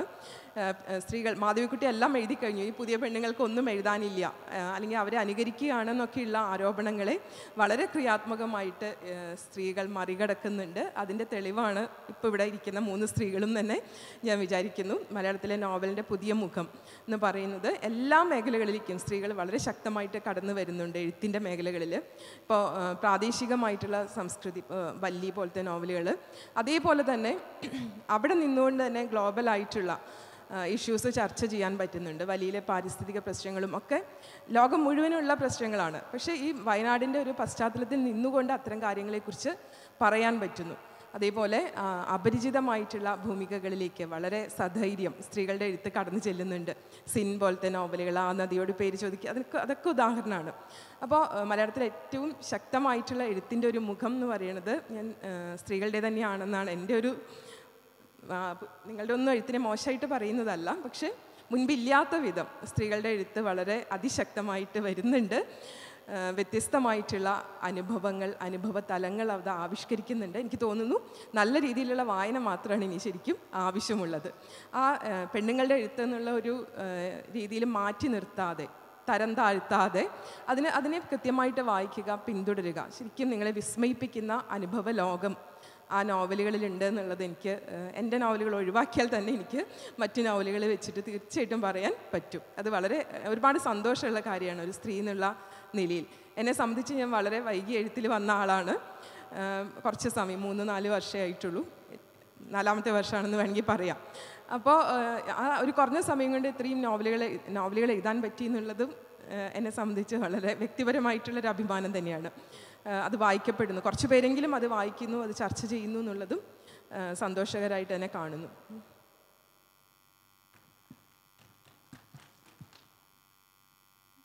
നാല് വർഷത്തെ എഴുത്ത് ജീവിതമേ ഉള്ളെങ്കിൽ 5 നോവലുകൾ പൂർത്തിയായി എന്നുള്ളത് പോലെ അമ്പരിപ്പിക്കുന്ന കാര്യമാണ്. എനിക്കൊക്കെ ഒരു നോവൽ എഴുതാൻ ചിലപ്പോൾ 5 വർഷവും അതിനും കൂടുതലും ഒക്കെ സമയമെടുക്കുന്ന ഒരു വ്യക്തിയാണ്. സ്ത്രീകൾക്ക് എല്ലാവർക്കും ഒരേ ഭാഷയാണെന്നുള്ള കണ്ടെത്തൽ. അതുപോലെ ഇപ്പം നമ്മളിവിടെ ഇരിക്കുന്നു 50% സ്ത്രീ എഴുത്തുകാരികളുണ്ട്. അത് നമ്മളതിനെ ഒരു കമ്പാരിസണായിട്ട് സ്ത്രീ എഴുത്ത് അല്ലെങ്കിൽ പുരുഷനെഴുത്തൊന്നും നമ്മൾ പ്രത്യേകിച്ച് കാണേണ്ടതില്ല. കാരണം അവസാനം എഴുത്തിൽ വരുമ്പോൾ ഇതെല്ലാം മാഞ്ഞു പോകും. പക്ഷേ അങ്ങനെ ഒരു അവസ്ഥ നേരത്തെ ഇല്ലാഞ്ഞതിൽ നിന്ന് ഇപ്പോൾ അതിലേക്ക് നമ്മൾ എത്തിക്കൊണ്ടിരിക്കുന്നു എന്നുള്ളതാണ് എനിക്ക് തോന്നുന്നത് ജിസ ജോസ് നമ്മളോട് പറഞ്ഞതിൻ്റെ ഒരു അന്തസ്സാരം എന്ന് പറയുന്നത്. ഈ സത്യത്തിൽ ഈ വേദിയിൽ നമുക്ക് KN പ്രശാന്തിനെ കൂടി ഉണ്ടാവേണ്ടതായിരുന്നു. പുനം എന്ന നോവൽ മനോഹരമായ ഭാഷയിൽ പ്രത്യേക ഒരു ഘടനയിൽ എഴുതിയ ആ നോവൽ ഇവിടെ ചർച്ച ചെയ്യപ്പെടേണ്ടതായിരുന്നു. പക്ഷേ അദ്ദേഹത്തിന് ചെറിയൊരു ബൈക്ക് ആക്സിഡൻറ്റ് ഉണ്ടായതുകൊണ്ട് കാൽക്കുഴയ്ക്ക് പ്രശ്നമായതുകൊണ്ട് ഇന്നിവിടെ എത്താൻ പറ്റിയില്ല. ഞാൻ ഇന്നലെ അദ്ദേഹത്തെ വിളിച്ചിരുന്നു. സാന്ദർഭികമായിട്ട് ഞാൻ അതുകൂടി പറഞ്ഞെന്നേ ഉള്ളൂ. ഇനി നമുക്ക് കടന്നു ചെല്ലേണ്ടത് യെല്ലൂരം എന്ന ഏറെ പ്രത്യേകതകളുള്ള നോവൽ എഴുതിയ VR സന്തോഷ്. എനിക്ക് തോന്നുന്നു നമ്മുടെ ഈ സമീപകാലത്തിലെ നോവലിലെ ഒരു നല്ല പരീക്ഷണമായിരുന്നു യെല്ലൂരം എന്ന് എനിക്ക് തോന്നിയാണ്. അദ്ദേഹം ആ യെല്ലൂരം എന്ന നോവലിൻ്റെ ആമുഖത്തിൽ എഴുതുന്നുണ്ട്, ജീവിക്കുക എന്നത് ദുഷ്കരമായ ഒരു പ്രവൃത്തിയാണ്, എഴുതുക എന്നത് അതിനേക്കാൾ ദുഷ്കരമായ പ്രവൃത്തിയാണ്, ഇതിന് രണ്ടിനും ഇടയിലൂടെ സഞ്ചരിക്കുക എന്ന് പറഞ്ഞാൽ ഏറ്റവും ദുഷ്കരമെന്ന് അദ്ദേഹം കണ്ടെത്തുന്നത് സത്യമാണ്. അപ്പോൾ ആ ഒരു നോവലിലൂടെ നമ്മൾ കടന്നു പോകുമ്പോൾ, അതായത് ആ നോവൽ 29-ാം വയസ്സിൽ ആത്മഹത്യ ചെയ്ത ഒരാൾ എഴുതിയിട്ട ഭൂപടമാണ് ശരിക്കും യെല്ലൂരം എന്ന് പറയുന്നത്. ആ ഭൂപടത്തിലെ അക്ഷാംശങ്ങളും രേഖാംശങ്ങളും അതിലെ ജീവിച്ചിരിക്കുന്ന കഥാപാത്രങ്ങൾ തന്നെയായി മാറുന്ന ഒരു അത്ഭുതം. എന്നിട്ട് 29-ാം വയസ്സിൽ മറ്റൊരു വായനക്കാരൻ ഈ ഭൂപടത്തെ കണ്ടെത്തുന്നു, അതിലെ കഥാപാത്രങ്ങളിലൂടെ അയാൾ സഞ്ചരിക്കുന്നു. ഇതിനേക്കാളൊക്കെ തമാശ, ഇത് നമ്മളെ യാഥാർത്ഥ്യത്തിനും ഭ്രമാത്മകതയ്ക്കും ഇടയ്ക്കൂടി നമ്മളെ സഞ്ചരിപ്പിച്ചിട്ട് ജീവിച്ചിരിക്കുന്ന മനുഷ്യരുടെ യാതനകൾ, അവരുടെ സ്വത്ത് പ്രതിസന്ധികൾ, രാഷ്ട്രീയ മാനങ്ങൾ, വിപ്ലവങ്ങൾ, നഷ്ടപ്പെട്ടു പോകുന്ന വിപ്ലവങ്ങൾ, അങ്ങനെ എന്തെല്ലാം പ്രശ്നങ്ങളോട് ഒരു കുഞ്ഞു നോവൽ, 112 പേജുള്ള ഒരു കുഞ്ഞു നോവൽ. ഓരോ അധ്യായം വളരെ ചെറുതാണ്, അതായത് ചുരുക്കാവുന്നിടത്തോളം ചുരുക്കിക്കൊണ്ട് ഒരു 4 പേജിൽ അധികം വരില്ല ഒരധ്യായം എന്ന് പറയും, അത്രത്തോളം ചുരുക്കിക്കൊണ്ട്. അപ്പം ചുരുക്കും തോറും എപ്പോഴും ഡെൻസിറ്റി കൂടും എന്നുള്ളതിൻ്റെ ഒരു അനുഭവ തലമാണ് ഈ നോവൽ വായിക്കുമ്പോൾ നമുക്ക് കിട്ടും. ഇതിൻ്റെ അകത്ത് ഞാൻ ശ്രദ്ധിച്ച ഒരു കാര്യം, ഇതിൻ്റെ അകത്ത് ഒരു നരേറ്ററുടെ ഒരു അസാന്നിധ്യം, നരേറ്റർ അവിടെ സ്വയം വന്ന് ഞാനിത് നരേറ്റ് ചെയ്യുന്നു എന്ന് പ്രഖ്യാപിക്കുന്ന ഒരു സാന്നിധ്യ പ്രകടനത്തിന് മുതിരാതെ നരേറ്ററുടെ ഒരു അസാന്നിധ്യത്തിലൂടെയാണ് ഈ നോവൽ പുരോഗമിക്കുന്നത്. അതുപോലെ ഏറ്റവും അമ്പരപ്പിക്കുന്ന ഒരു കാര്യമുണ്ട്, ഈ ആത്മഹത്യ ചെയ്തയാൾ 29-ാം വയസ്സിൽ ഭൂപടം നിർമ്മിച്ച് ആത്മഹത്യ ചെയ്തയാൾ പിന്നീട് തിരിച്ചു വരികയാണ് തൻ്റെ ഭൂപടം തിരിച്ചെടുക്കാൻ. കാരണം ഈ ഭൂപടത്തിൽ അതിൻ്റെ നാരുപടലങ്ങളായി കിടന്ന ജീവിതങ്ങൾ, അല്ലെങ്കിൽ ആ ഭൂപടത്തിൽ അദ്ദേഹം പ്രതീക്ഷിച്ച ഒരു സമത്വം ഇല്ലാതെ വരുമ്പോൾ ഈ ഭൂപടം തിരിച്ചെടുക്കാനായിട്ട് അദ്ദേഹം കടന്നു വരുന്നു. അതുപോലെ അവസാനത്തെ അധ്യായത്തിലെത്തുമ്പോൾ ഈ ഭ്രമാത്മകതയിൽ നിന്ന് ജീവിതത്തിൻ്റെ ഒരു ദാർശനികതയിലേക്ക് തന്നെ ഈ നോവൽ സഞ്ചരിക്കുന്ന ഒരു അത്ഭുതവും സംഭവിക്കുന്നുണ്ട്. നമ്മളിപ്പോൾ ജീവിക്കുന്ന ഈ ജീവിതം യഥാർത്ഥത്തിൽ ഒരു ജീവിതമാണോ? നമ്മളും വെറും ഭൂപടത്തിലുള്ള വെറും രേഖകൾ മാത്രമാണ്. ഏത് നിമിഷവും അപ്രത്യക്ഷമാകാവുന്ന ചില രേഖകൾ മാത്രമാണ്. ഇതിൻ്റെ പിന്നിലുള്ള ഒരു സൃഷ്ടാവ് എന്ന് പറയുന്നത് എന്താ? ആ സൃഷ്ടാവ് ഏത് നേരവും ഇതിനെ പിൻവലിക്കും. അപ്പോൾ ഈ അസ്തിത്വം ഇല്ലാതായി തീരും. എല്ലൂരം തന്നെ ഈ ഭൂപടത്തിൽ നിന്ന് അപ്രത്യക്ഷമായി തീരുന്ന ഒരു അവസ്ഥയിലേക്ക് എത്തിച്ചുകൊണ്ടാണ് ആ നോവൽ എത്തുന്നത്. വളരെയേറെ എനിക്ക് തോന്നുന്നു നമ്മളൊരു അലസ വായനയ്ക്ക് വിധേയമാക്കാവുന്ന നോവലല്ല, ഗൗരവതരമായ ഒരു വായനയ്ക്കും പഠനത്തിനും വിധേയമാകേണ്ട ഒരു നോവലാണ് എല്ലൂരം. ഈ നോവലിൻ്റെ രചനയിലൂടെ കടന്നു പോകുമ്പോൾ അദ്ദേഹം അനുഭവിച്ച എഴുത്തുകാരൻ എന്ന നിലയിൽ അദ്ദേഹം കടന്നുപോയ ആ തീക്കനൽ സഞ്ചാരം തന്നെ പറയേണ്ടത്, ആ സഞ്ചാരത്തെക്കുറിച്ച് നമുക്ക് അദ്ദേഹത്തിന് നേരിൽ കേൾക്കാമെന്ന് കരുതുന്നു. Thank you James. Sheela, Jisa, Haritha Savithri, Vinod, പിന്നെ വേദിയിലിരിക്കുന്ന എൻ്റെ സുഹൃത്തുക്കളെ, ഞാൻ യഥാർത്ഥത്തിൽ നോവൽ എഴുതുന്നത് ഈ അടുത്ത കാലത്താണ്. ഞാൻ 10-20-25 വർഷമായി കവിതയിലാണ്. കവിത എന്നെ സംബന്ധിച്ച് ഒരു ദാർശനികമായി ചിന്തിക്കേണ്ട ഒന്നാണെന്ന് എപ്പോഴും കരുതുന്ന അതുപോലെ തന്നെയാണ് എനിക്ക് നോവൽ. അത് സിംബോസ്ക പറയുന്നുണ്ട്, I prefer humans to the humanity എന്ന്. ഞാൻ പ്രിഫർ ചെയ്യുന്നത് ഹ്യൂമാനിറ്റിയെ അല്ല, നേരെ മറിച്ച് മനുഷ്യരെയാണ് എന്ന്. എന്തുകൊണ്ട് അങ്ങനെ പറയാം എന്നൊന്ന് നമ്മൾ ചിന്തിക്കുമ്പോൾ, യാദൃച്ഛികതകളെ നമ്മളെപ്പോഴും, ഈ അനുഭവം എന്ന് പറയുന്നത് ഒരു തരത്തിൽ വെറും യാദൃച്ഛികതയാണ്, അൺസർട്ടനിറ്റിയാണ്. ബോർഹസൊക്കെ പറയുന്നത് പോലെ ഈ അനുഭവത്തിലാണ് നമ്മൾ എഴുതുന്നതെന്ന് പറയുന്നത് തന്നെ ഒരു തരത്തിൽ തകരാറ് പിടിച്ച ഒരു ലോജിക്കാണ്. അനുഭവിക്കുക എന്ന് പറയുന്നത് എംപിരിസിസവുമായി ബന്ധപ്പെട്ട്, നമ്മുടെ ഭാവവുമായി ബന്ധപ്പെട്ട് നിൽക്കുന്ന ഒരു ഒണ്ടോളജിക്കൽ സർവൈവിങ് മാത്രമാണ്. അതിനപ്പുറത്തേക്ക് ഹ്യൂമൻ എന്ന് പറയുന്നത് ഒരു സർജിക്കൽ പാത്തോളജിയിൽ അതിൻ്റെ ഉള്ളിലുള്ളതാണ്. അപ്പോൾ ഈ സർജിക്കൽ പാത്തോളജിയുടെ ഉള്ളിലാണ് നമ്മുടെ ദർശനം എപ്പോഴും കടന്നു പോകുക. അതുകൊണ്ടാണ് ബെർണാഡ് ഷീഗലറിനെ പോലെയുള്ള ദാർശനികർ പറയുന്നത്, നമുക്ക് എങ്ങനെയാണ് ജ്ഞാനം ഡിസമിനേറ്റ് ചെയ്യുന്നതിനെ കുറിച്ചാണ് പറയുന്നത്. ജ്ഞാനം ഉണ്ടെങ്കിൽ മാത്രമേ നമുക്ക് മറ്റൊരാളുടെ ജ്ഞാനത്തിലേക്ക് കടന്നു പോകാനും മറ്റൊരാളെ സമത്വത്തോടുകൂടി കാണാനും കഴിയുള്ളൂ. ജ്ഞാനമില്ലാത്ത ലോകത്ത് ഒരു അബ്സ്ട്രാക്റ്റായി പോവുകയും ആ അബ്സ്ട്രാക്റ്റായ ലോകത്ത് മാത്രമേ ഐഡൻറ്റിറ്റിയെ ഫോം ചെയ്യാൻ പറ്റുള്ളൂ എന്ന് നമ്മുടെ സ്പിവാക്കിനെ പോലുള്ളവരൊക്കെ പറയുന്നുണ്ട്. ഐഡൻറ്റിറ്റി ഫോം ചെയ്യുന്നത് എപ്പോഴും യഥാർത്ഥത്തിലെ ഐഡൻറ്റിറ്റി ആയിട്ട് നിലനിൽക്കാൻ പറ്റുന്ന അബ്സ്ട്രാക്റ്റായ ഒരു ദേശീയതയ്ക്കുള്ളിലാണെന്ന് അവരെല്ലാവരും പറയുന്നുണ്ട്. അതേപോലെ നമ്മൾ ദർശിക്കപ്പെടുന്ന ലോകത്ത് എപ്പോഴും നമ്മുടെ ഒരു ഭാഷ ഒരിക്കൽ പോലും ദർശിക്കപ്പെടുന്ന ലോകത്തിൻ്റേതായ ഭാഷയാകാൻ പാടില്ല എന്നും വിശ്വസിക്കുന്ന ഒരാളാണ്. അതുകൊണ്ട് ഞാൻ ഏറ്റവും കൂടുതൽ ഈ മലയാളത്തിൽ ഇഷ്ടപ്പെടുന്ന എഴുത്തുകാർ ഒ വി വിജയൻ, പിന്നെ നമ്മുടെ ആനന്ദ്, പിന്നെ പട്ടത്തുള്ള കരുണാകരൻ, പിന്നെ BP ശിവകുമാർ, അതുപോലെയുള്ള ദാർശനിക മണ്ഡലങ്ങളെ എടുത്ത് പ്രയോഗിക്കാൻ കഴിയുന്ന അവരെയാണ്. അതുപോലെ എനിക്ക് ഇംഗ്ലീഷിലും യൂറോപ്യൻ എഴുത്തുകാരിൽ അലാഹ കാർപ്പൻറ്റിയർ, ലാറ്റിൻ അമേരിക്കക്കാരനായ അലാഹ കാർപ്പൻറ്റിയർ, ഇപ്പോഴൊക്കെ നമ്മൾ വായിക്കേണ്ട ഒരു പുസ്തകമാണ് റീസൺ ഓഫ് സ്റ്റേറ്റ് എന്ന് പറയുന്ന പുസ്തകം.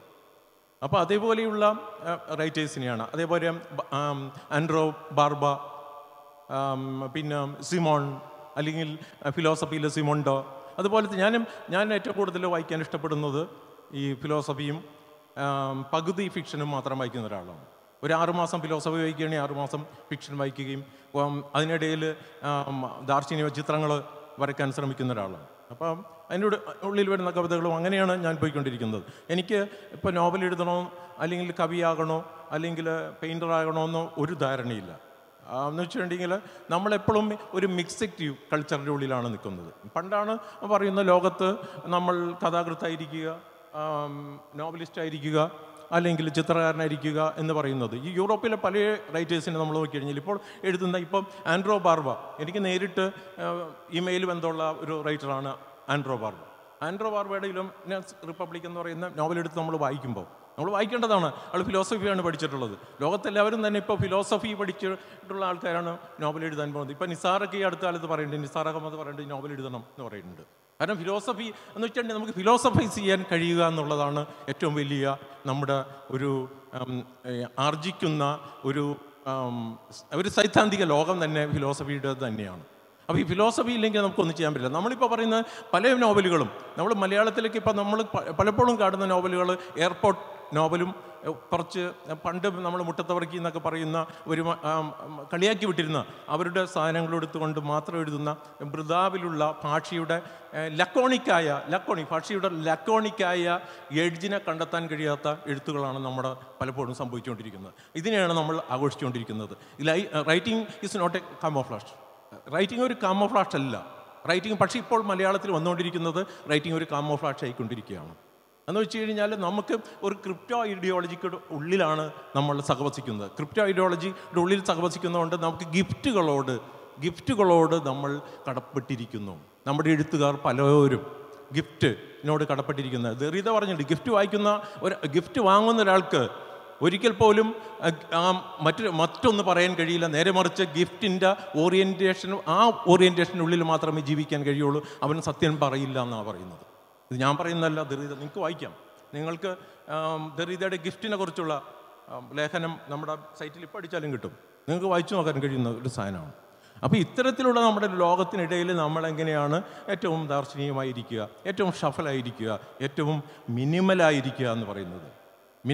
ഈ ഡഗ്നി ഡഫിനെ പോലെയുള്ള ശില്പികളൊക്കെ പറയുന്നത് നമ്മളിപ്പോൾ ബയോ ആർട്ടിൻ്റെ ആൾക്കാരാണ്. അവർ ആർട്ടുണ്ടാക്കുന്നത് നമ്മുടെ ലാബറട്ടറിക്കുള്ളിലാണ്. അവർ മനുഷ്യ മാംസം ഉപയോഗിച്ച് കലയുണ്ടാക്കുന്ന കാലിഫോർണിയയിലെ ഒരു ആർട്ടിസ്റ്റ് കൂടിയാണ് അവർ. മനുഷ്യ മാംസത്തിൻ്റെ ഉള്ളിൽ നിന്നാണ് അവർ കലയെ സമൂഹത്തിൻ്റെ കലയാക്കി മാറ്റുന്നത്. എന്നിട്ട് അവർ പറയും, അവരൊരു വളരെ പ്രശസ്തമായ ഒരു ഒരു ശില്പമുണ്ട്, ക്രൈയിങ് ബുക്ക് എന്ന് പറയുന്നത്. ഇത് നിങ്ങൾക്ക് അടിച്ചു നോക്കിയാൽ കാണാൻ പറ്റും. അപ്പോൾ ഈ രീതിയിലൊക്കെയാണ് ഞാൻ എൻ്റെ ലോകത്തെ കാണുകയും എൻ്റെ ലോകത്തെ പരിചയപ്പെടുത്തുന്നതെന്ന് വെച്ചിട്ട് ഒരു ഫോർഗോട്ടൻ ജേണിയുടെ ഉള്ളിലൂടെയാണ് ഞാൻ എൻ്റെ ലോകത്തെ മിക്കവാറും കാണാൻ ഉദ്ദേശിക്കുന്നത്. കാരണം നമ്മുടെ സമൂഹം തന്നെ അങ്ങനെ മാറിക്കൊണ്ടിരിക്കുകയാണ്. ആ സമൂഹത്തിൻ്റെ ഉള്ളിൽ നമ്മൾ പലപ്പോഴും നമ്മൾ പറയുന്ന ചില വാഗ്വിചാരങ്ങളുണ്ട്.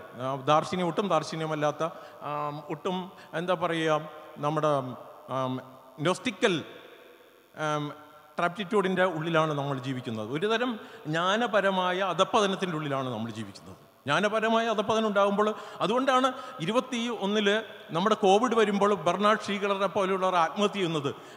വിദ്യാർത്ഥികൾക്ക് അവരുടെ വിദ്യാലയങ്ങളിലേക്ക് പോകാൻ കഴിയില്ല, അതുപോലെ ജ്ഞാനത്തിൻ്റെ വികാസം നടക്കില്ല എന്ന് പറഞ്ഞുകൊണ്ടാണ് അദ്ദേഹം ആത്മഹത്യ ചെയ്യുന്നത്. വിജ്ഞാനത്തിൻ്റെ മണ്ഡലത്തിൻ്റെ ഉള്ളിൽ നിന്നുകൊണ്ട് മാത്രമേ ഏതൊരു എഴുത്തുകാരനും ഇനി മുന്നോട്ട് പോകാൻ കഴിയുള്ളൂ. അല്ല നമ്മളെല്ലാം ഫിക്ഷൻ പറഞ്ഞുകൊണ്ടിരിക്കുക എന്ന് പറയുന്നത്. ഫിക്ഷൻ എന്ന് പറയുന്നത് ഒരു ഡിസ്റ്റോപ്പിയാണ്. നമ്മുടെ ഡിസ്റ്റോപ്പിയക്കുള്ളിൽ നിന്നുകൊണ്ട് നമുക്ക് ഫിക്ഷൻ പറയാൻ കഴിയുക എന്ന് പറയുന്നത് അസാധ്യമായിക്കൊണ്ടിരിക്കുന്ന ഒരു ലോകമാണ്. ആ ലോകത്തിനുള്ളിൽ നമ്മൾ ലിറ്റിൽ മാൻ, ഒരു വിൽഹം റീഹൊക്കെ പറയുന്ന പോലെ ഒരു ലിറ്റിൽ മാൻ ആയിക്കൊണ്ടിരിക്കുന്ന ഒരു ലോകമാണ്. അത്തരമുള്ള ഒരു ലോകത്തിൻ്റെ ഉള്ളിൽ നിന്നുകൊണ്ട് നമ്മൾ എന്താണ് ചിന്തിക്കേണ്ടത്?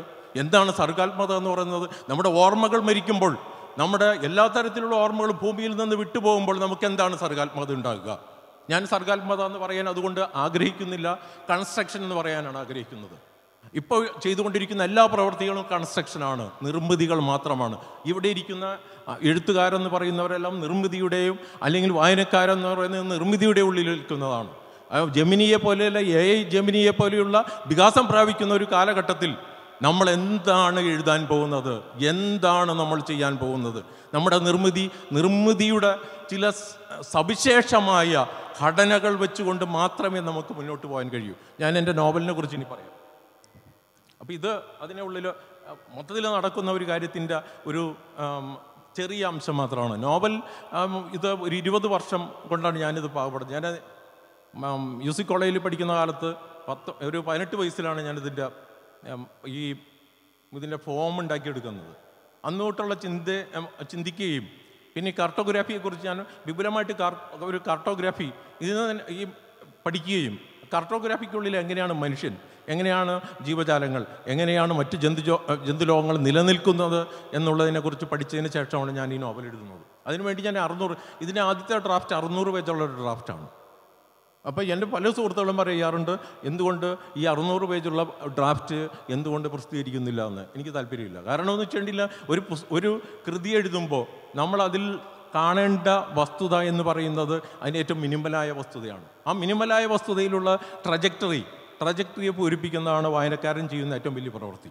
മലയാളത്തിൽ നമ്മൾ പറയുന്ന നല്ല വായനക്കാർ എന്ന് പറയുന്നത് മലയാളത്തിൽ ഈ സാഹിത്യം പഠിക്കുന്നവരല്ല എന്ന് മനസ്സിലാക്കി എനിക്ക് ഈ കുറച്ച് ഇടയെ കൊണ്ട് ഞാൻ കൃത്യമായിട്ട് മനസ്സിലായി. എൻ്റെ ചെറിയ സുഹൃത്തെന്ന് വെച്ചിട്ടുണ്ടെങ്കിൽ 10-25 വയസ്സുള്ള സുഹൃത്തുക്കളൊക്കെ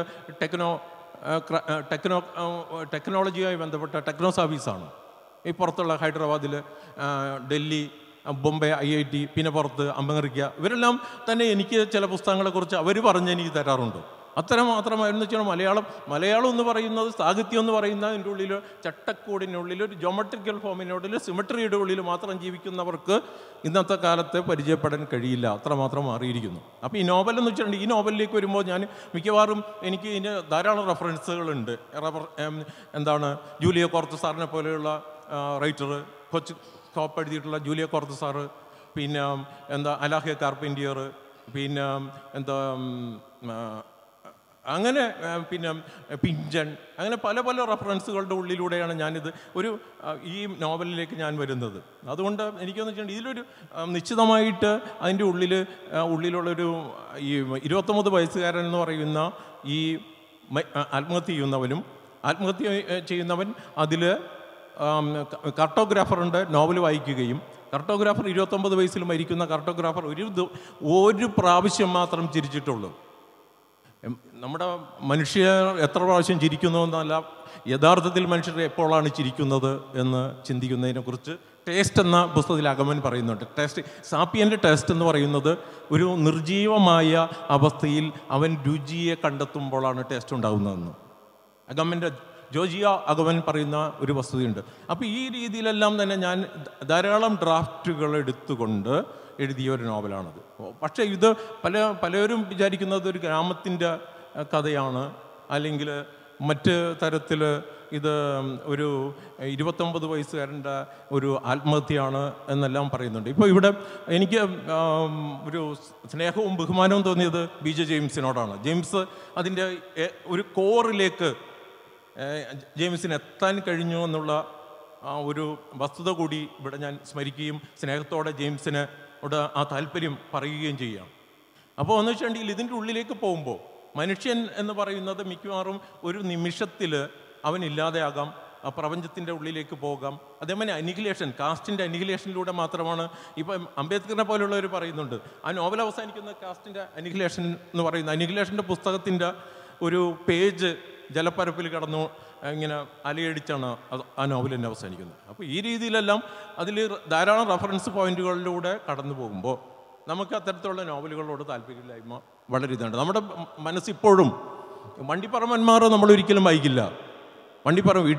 വീട്ടി നന്ദകുമാറാണ് ഇവിടെ ആദ്യമായിട്ട് ഈ 4 ഈ ഇവിടുത്തെ കൂട്ടുകുടുംബത്തിൻ്റെ തകർച്ചയെക്കുറിച്ച് ആദ്യം എഴുതുന്ന നോവലാണ് മലയാളത്തിൽ എഴുതിയിട്ടുള്ള വീട്ടി നന്ദകുമാറിൻ്റെ വണ്ടിപ്പറമ്പന്മാർ എന്ന് പറയുന്ന നോവലാണ്. പക്ഷെ നമ്മൾ വായിക്കുമ്പോൾ എവിടെയാണ് എത്തുന്നത്, നമ്മുടെ വായന എവിടെയാണ് എത്തുക എന്ന് നമ്മൾ ചിന്തിക്കുമ്പോൾ അങ്ങനെ പല രീതിയിൽ നമ്മുടെ ഉള്ളിലെ ഒരു തരം ക്രിപ്റ്റോ ഐഡിയോളജിക്ക് ഉള്ളിൽ നിന്നുകൊണ്ട് നമ്മൾ പരസ്പരം ഘോഷിക്കുകയും പരസ്പരം PR വർക്ക് PR വർക്ക് നടത്തുകയും ചെയ്യുമ്പോൾ ഉണ്ടാകുന്ന സൂക്ഷ്മമായ നമ്മുടെ വിചാര തലങ്ങൾ ചിന്ത കൊണ്ട് എഴുതുമ്പോഴാണ് ലിയോത്താറിനെ പോലെ പറയുന്നത് നമ്മുടെ ഭാഷ തന്നെ മാറുന്നത് ചിന്തയിൽ നമ്മൾ ജീവിക്കുമ്പോഴാണ്. അതേമാതിരി ചിന്തയിൽ ജീവിക്കുന്ന ഒരു 29 വയസ്സുകാരനാണ്. അയാളുടെ പുസ്തകങ്ങൾ ദെലൂസിൻ്റെ പുസ്തകങ്ങളാണ്. പിന്നെ അയാൾക്ക് ദസ്തോസ്കിയുടെ പുസ്തകമാണ്. പിന്നെ OV വിജയൻ്റെ ഖസാക്കിൻ്റെ ഇതിഹാസമാണ്. അപ്പോൾ ഈ തരത്തിൽ നമ്മൾ ആ 29 വയസ്സുകാരൻ്റെ ഒരു പ്രാക്ടിക്കൽ സൈഡിലേക്ക് നമ്മൾ പോകുമ്പോൾ ജീവിതം എന്ത് നമ്മളെ വെച്ച് മാറുന്നു എന്നും പ്രകൃതി നമ്മളോട് ഈ ജീവിതമെല്ലാം ഒരു നിമിഷം കൊണ്ട് എടുക്കുമെന്നും സൂചിപ്പിക്കാനാണ് ഞാനതിൽ ശ്രമിച്ചിട്ടുള്ളത്. അത് നമ്മൾ എത്രത്തോളം ഡെൻസാക്കുക. ഈ പരത്തി 600, 700, 900 പേജ് എഴുതുന്നതിൽ ഒരു കാര്യമില്ലെന്ന് വിശ്വസിക്കുന്ന ഒരാളാണ്. വെറും 180 പേജിലാണ് സ്മോൾ ഹാൻഡ്സ് എന്ന് പറയുന്ന ആൻഡ്രോ ബാർബ് എഴുതിയിട്ടുള്ള പുസ്തകം. വെറും 140 പേജ്. ഈ 140 പേജിൻ്റെ അയാൾക്ക് പറയാവുന്ന ഫിലോസഫി അയാൾ പറയുന്നുണ്ട് കൃത്യമായിട്ട്. ഫിലോസഫിക്കലാണ് നോവൽ, ഫിലോസഫിക്കലാണ് ഭാഷ, ഫിലോസഫിക്കലാണ് നമ്മുടെ ഡയലക്റ്റിക്സ് എല്ലാം തന്നെ. ആ ഫിലോസഫിക്കലായ ഡയലക്റ്റിക്സിൻ്റെ ഉള്ളിൽ നിന്നുകൊണ്ട് മാത്രമേ നമുക്ക് സൂക്ഷ്മമായും വിവേചന ബുദ്ധിയോടുകൂടിയും നമുക്ക് സംസാരിക്കാൻ കഴിയൂ. അല്ലാത്തിടത്ത് നമ്മുടെ ഭാഷ എന്ന് പറയുന്നത്, നമ്മൾ ഭാഷയെക്കുറിച്ച് ഇങ്ങനെ പറഞ്ഞിട്ടൊരു കാര്യം അദർശനം ചെയ്തുകൊണ്ടിരിക്കുകയാണ്. ഭാഷയെ നിലനിർത്തുന്നത് ഒരുപക്ഷെ നമ്മുടെ ഡിജിറ്റൽ രൂപത്തിലാണ്. അതും മലയാളം അറിയാത്ത IIT-യിലെ കുട്ടികളും മലയാളം അറിയാത്ത മറ്റ് ടെക്നോസാവികളായ കുട്ടികളുമാണ് ഭാഷ നിലനിർത്തിക്കൊണ്ടിരിക്കുന്നത്. അപ്പോൾ നമ്മുടെ ഈ സാഹിത്യം ഒരു സാഹിത്യമാണോ? നമ്മുടെ സാഹിത്യം ഒരു നിർമ്മിതിയല്ലേ? ഈ നിർമ്മിതിക്കുള്ളിൽ ഇന്ന് ഗാഡ്ജറ്റുകളിൽ നമ്മളെപ്പോഴും പറയും നമുക്ക് വീട്ടിൽ മുറികൾ വേണം, അല്ലെങ്കിൽ മറ്റ് സ്ഥലങ്ങൾ വേണം, അവിടെ ഇരുന്ന് മാത്രമല്ല ഗാഡ്ജറ്റ് ഉണ്ടെങ്കിൽ ഇപ്പോൾ എന്ത് വേണമെങ്കിലും ചെയ്യാൻ പറ്റുന്നത്. മിക്കവാറും സയൻറ്റിസ്റ്റുകൾ പോലും ഗാഡ്ജറ്റാണ് ഇന്ന് ഉപയോഗിക്കുന്നത്. ഗാഡ്ജറ്റിലൂടെയാണ് അവർ കാര്യങ്ങൾ അവരിരിക്കുന്ന സ്ഥലത്തു നിന്ന് ചെയ്യുന്നു, അവർ മറ്റു സ്ഥലം നടക്കുമ്പോൾ അതിനെക്കുറിച്ച് വർക്ക് ചെയ്യുന്നു. അങ്ങനെ വിവിധങ്ങളായ ഒരു ക്രോണോളജിക്കൽ ഡിസോർഡർ സംഭവിച്ചുകൊണ്ടിരിക്കുകയാണ്. ഇങ്ങനെയൊക്കെ പറയുന്ന പോലെ ഫൂക്കോ ഡീഗോ ബാലസ്ക്യൂൻ്റെ ഒരു ചിത്രം കണ്ടുകൊണ്ട് ഫൂക്കോ എഴുതുന്നുണ്ട്. അതിൻ്റെ പേര് ലാസ് മിനാസ് എന്ന് പറയുന്ന ഒരു ചിത്രമാണ്. വലിയ ഫേമസായി. അതെന്ന് വെച്ചിട്ടുണ്ടെങ്കിൽ ദിഗോ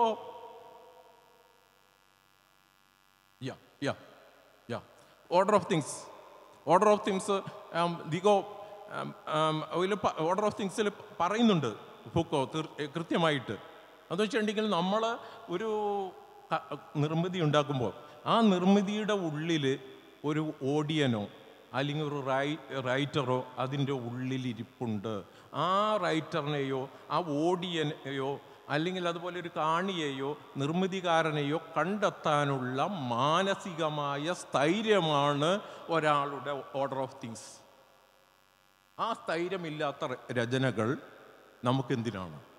ഇപ്പം ഞാൻ 50 നോവൽ എഴുതിയിട്ട് എന്ത് കാര്യമുണ്ടാകും? ആർക്ക് വേണ്ടി? ഒരു 10,000 കവിത എഴുതിയിട്ട് എന്ത് കാര്യം? എനിക്ക് സിംബോസ്കയെ പോലെയോ അല്ലെങ്കിൽ ബ്രഹറ്റിനെ പോലെയോ ചിന്തിക്കാൻ കഴിയുന്നില്ല എന്ന് വരികിൽ ഇതെന്ത് കാര്യം? അപ്പം നോവൽ എന്നും അല്ലെങ്കിൽ മറ്റ് നിർമ്മിതി എന്ന് പറയുന്നത് ഇല്ലാതായിക്കൊണ്ടിരിക്കുകയാണ്. ഓർമ്മകൾ കെട്ടുകൊണ്ടിരിക്കുമ്പോൾ നിർമ്മിതിക്ക് എന്താണ് കാര്യം? ഓർമ്മകൾ ഇല്ലാതായിക്കൊണ്ടിരിക്കുമ്പോൾ നിർമ്മിതിക്ക് എന്താണ് കാര്യം? നിർമ്മിതി എന്തു ചെയ്യും? ഓർമ്മകളെ വെച്ച് ഷഫൽ ചെയ്യാൻ കഴിഞ്ഞില്ലെങ്കിൽ നമ്മുടെ നോളേജ് എന്ത് പ്രാക്ടീസ് ചെയ്യും? ഹ്യൂമൻ ഇൻഡസ്ട്രി ഒരു ആനിമൽ ഇൻഡസ്ട്രി ആയി മാറുകയും ആനിമൽ ഇൻഡസ്ട്രി എന്ന് പറയുന്നത് ഒരു തരത്തിലുള്ള ഇൻഹ്യൂമണും ബാർബേറിയനുമായ ഒരു സമൂഹത്തെ സൃഷ്ടിക്കുമെന്ന് സിസക്കിനെ പോലുള്ളവർ പറയുന്നുണ്ട്. കൃത്യമായി സിസക്കൊക്കെ പോയിന്റ് ഔട്ട് ചെയ്യുന്ന ഈ കാര്യങ്ങൾ ഇത് തന്നെയാണ് നമ്മൾ സംഭവിച്ചുകൊണ്ടിരിക്കുന്നത്. നമ്മുടെ ദർശനത്തിലും നമ്മുടെ പരിപ്രേക്ഷ്യങ്ങളിലും അല്ലെങ്കിൽ നമ്മുടെ നോളേജ് ബുക്കുകളിലും ഒക്കെ തന്നെ സംഭവിച്ചു കൊണ്ടിരിക്കുന്നത് നമ്മളുടെ ഓർമ്മകൾ ഇല്ലാതെയായിക്കൊണ്ടിരിക്കുന്നു എന്നാണ്. അതുകൊണ്ട് ഓർമ്മകളുടെ ഒരു സ്ഥിരീകരണം ഇനി ആവശ്യമില്ലാത്ത ലോകത്താണ് നമ്മൾ ജീവിക്കുന്നത്. ഓർമ്മ എപ്പോഴും അത് ഒരു വെള്ളപ്പൊക്കത്തിലോ ഒരു തീപിടുത്തത്തിലോ ഇല്ലാതെയായിക്കൊണ്ടിരിക്കുന്ന ഒരു പാർപ്പിടം മാത്രമാണ്. ഇത്ര പറഞ്ഞുകൊണ്ട് ഞാൻ ഉപസംഹരിക്കുന്നു. നന്ദി. ഈ പ്രഭാഷണം പോലെ തന്നെ വ്യത്യസ്തമാണ് ഈ ദൂരത്തിൻ്റെ വായന. അദ്ദേഹം പറയുകയുണ്ടായി 600 പേജിനെ 112 പേജായി ചുരുക്കുന്നു. നമ്മൾ പെട്രോ പരോമ എന്ന നോവലിനെ കുറിച്ച് നമുക്കറിയാം. എത്രയോ വർഷങ്ങളായിട്ട് അദ്ദേഹം എഴുതിയതിനെ അതിൽ നിന്നും ഒരു ശില്പി തൻ്റെ ശില്പത്തെ എടുക്കാനായിട്ട് ബാക്കിയുള്ള ഓരോ അംശത്തെയും ചെത്തിക്കളയുന്ന പോലെ കളഞ്ഞ് നിർമ്മിക്കുന്ന ഒരു നിർമ്മാണം. അതുപോലെ അദ്ദേഹം ചൂണ്ടിക്കാണിക്കുന്ന ഒരു കാര്യമുണ്ട്. നമ്മൾ ഇപ്പോൾ ജീവിക്കുന്ന ഒരു ജീവിതം ഇന്ദ്രിയപരവും ശരീരപരവും ഒരുപക്ഷെ മനസ്സിൻ്റെ ബാഹ്യപരവുമായ ഒരു ലോകത്തിൽ നിന്നുകൊണ്ട് നമ്മൾ അതിലഭിരമിച്ച് ജീവിക്കുന്ന അതാണ് ലോകമെന്ന് നമ്മൾ ഒരുപക്ഷെ തെറ്റിദ്ധരിച്ചു പോയിരിക്കുന്ന മനുഷ്യാവസ്ഥകളെയാണ് അദ്ദേഹം സൂചിപ്പിക്കുക. അതിനപ്പുറത്ത് നമ്മുടെ ഒരു ആന്തര ലോകമുണ്ട്, സത്യസന്ധമായ ഒരു ആന്തര ലോകമുണ്ട്. അതിലേക്കുള്ള അന്വേഷണത്തെ എപ്പോഴും ത്വരിതപ്പെടുത്തുന്നത് ദാർശനിക വിചാരങ്ങളാണ്, ദാർശനിക അന്വേഷണങ്ങളാണ്. എനിക്കും ഒരുപക്ഷെ ഞാനും ഈ ആൻറ്റി ക്ലോക്ക് എന്ന നോവലിലും അല്ലെങ്കിൽ നിരീശ്വരൻ എന്ന നോവലിലും യാത്ര ചെയ്യാൻ സഞ്ചരിച്ചു കൊണ്ടിരുന്നതും ആ വഴികളിലാണ്. അതുകൊണ്ട് ഇപ്പോൾ സംസാരത്തിൽ നിന്ന് മനസ്സിലാകുന്ന അങ്ങനെ ഒരു സമാന മനസ്കത എനിക്കും ഒരു പരിധിവരെ ഉണ്ട്. ആ ഒരു സന്തോഷം കൂടി പങ്കുവയ്ക്കട്ടെ. ഇനി നമുക്ക് ഹരിത സാവിത്രിയിലേക്ക് പോകാമെന്ന് തോന്നുന്നു.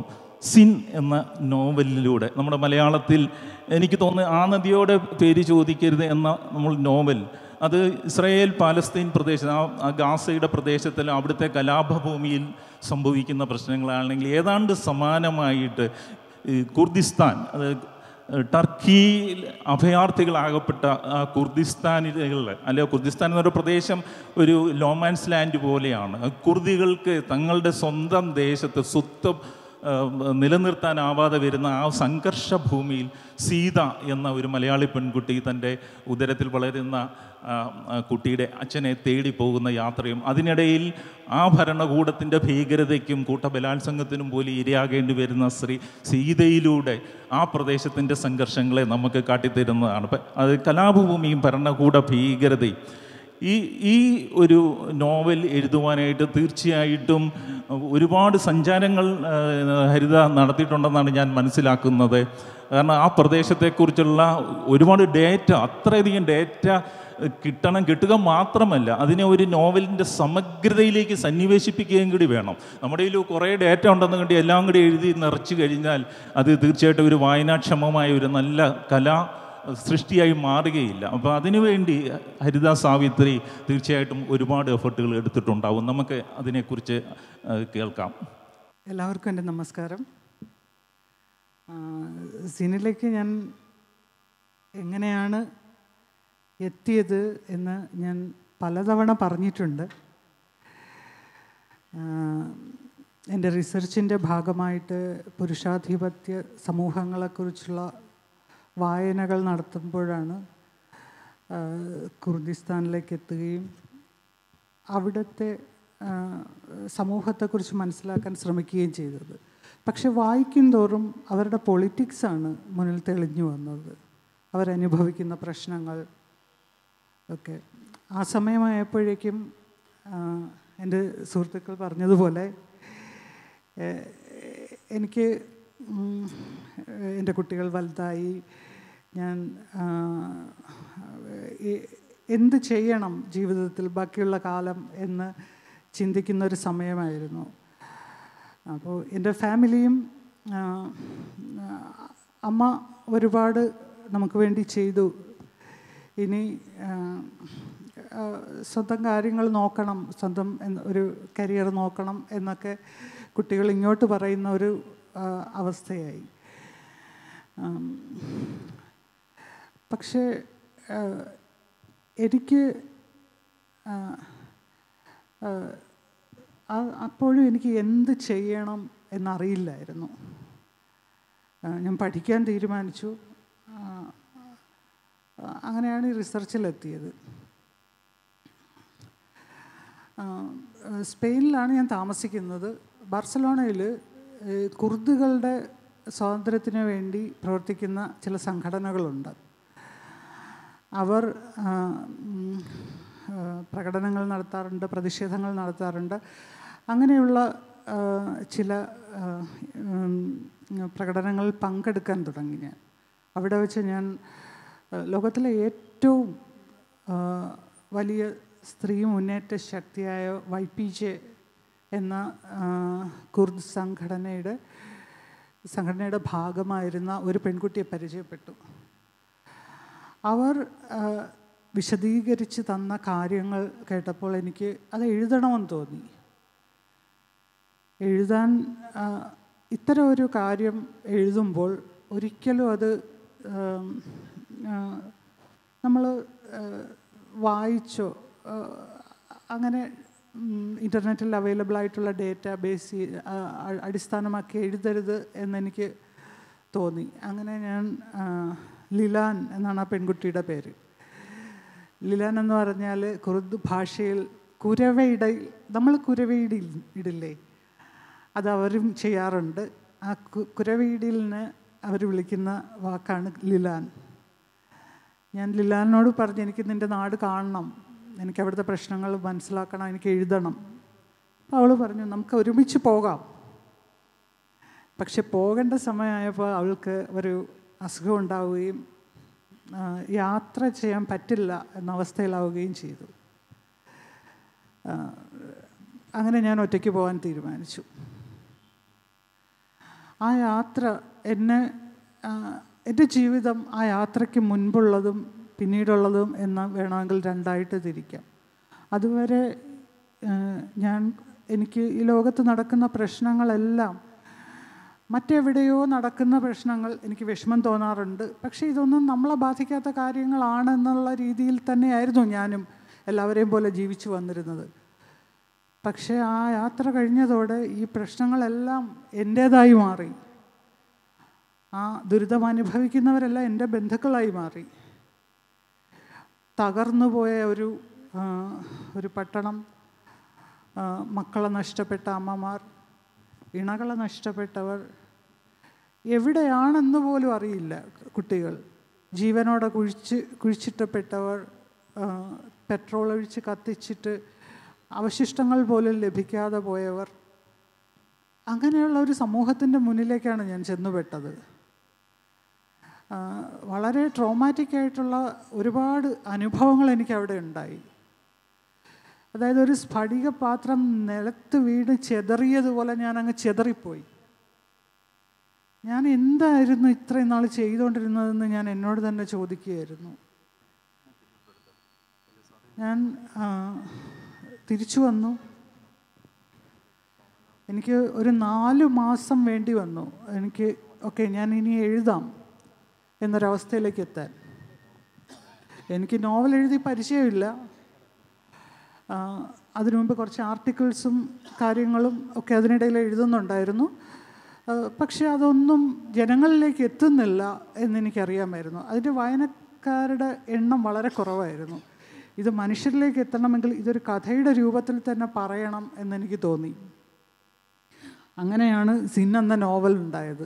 നോവൽ എഴുതാൻ അറിഞ്ഞുകൂടാത്ത ഒരാൾ എഴുതിയ നോവലാണ് ഇത്. ഈ പ്രശ്നങ്ങൾ, ഈ വിഷമങ്ങൾ, ഈ സങ്കടങ്ങൾ, ഞാൻ കണ്ട ദുരിതങ്ങൾ, ഞാൻ കണ്ട തകർച്ച,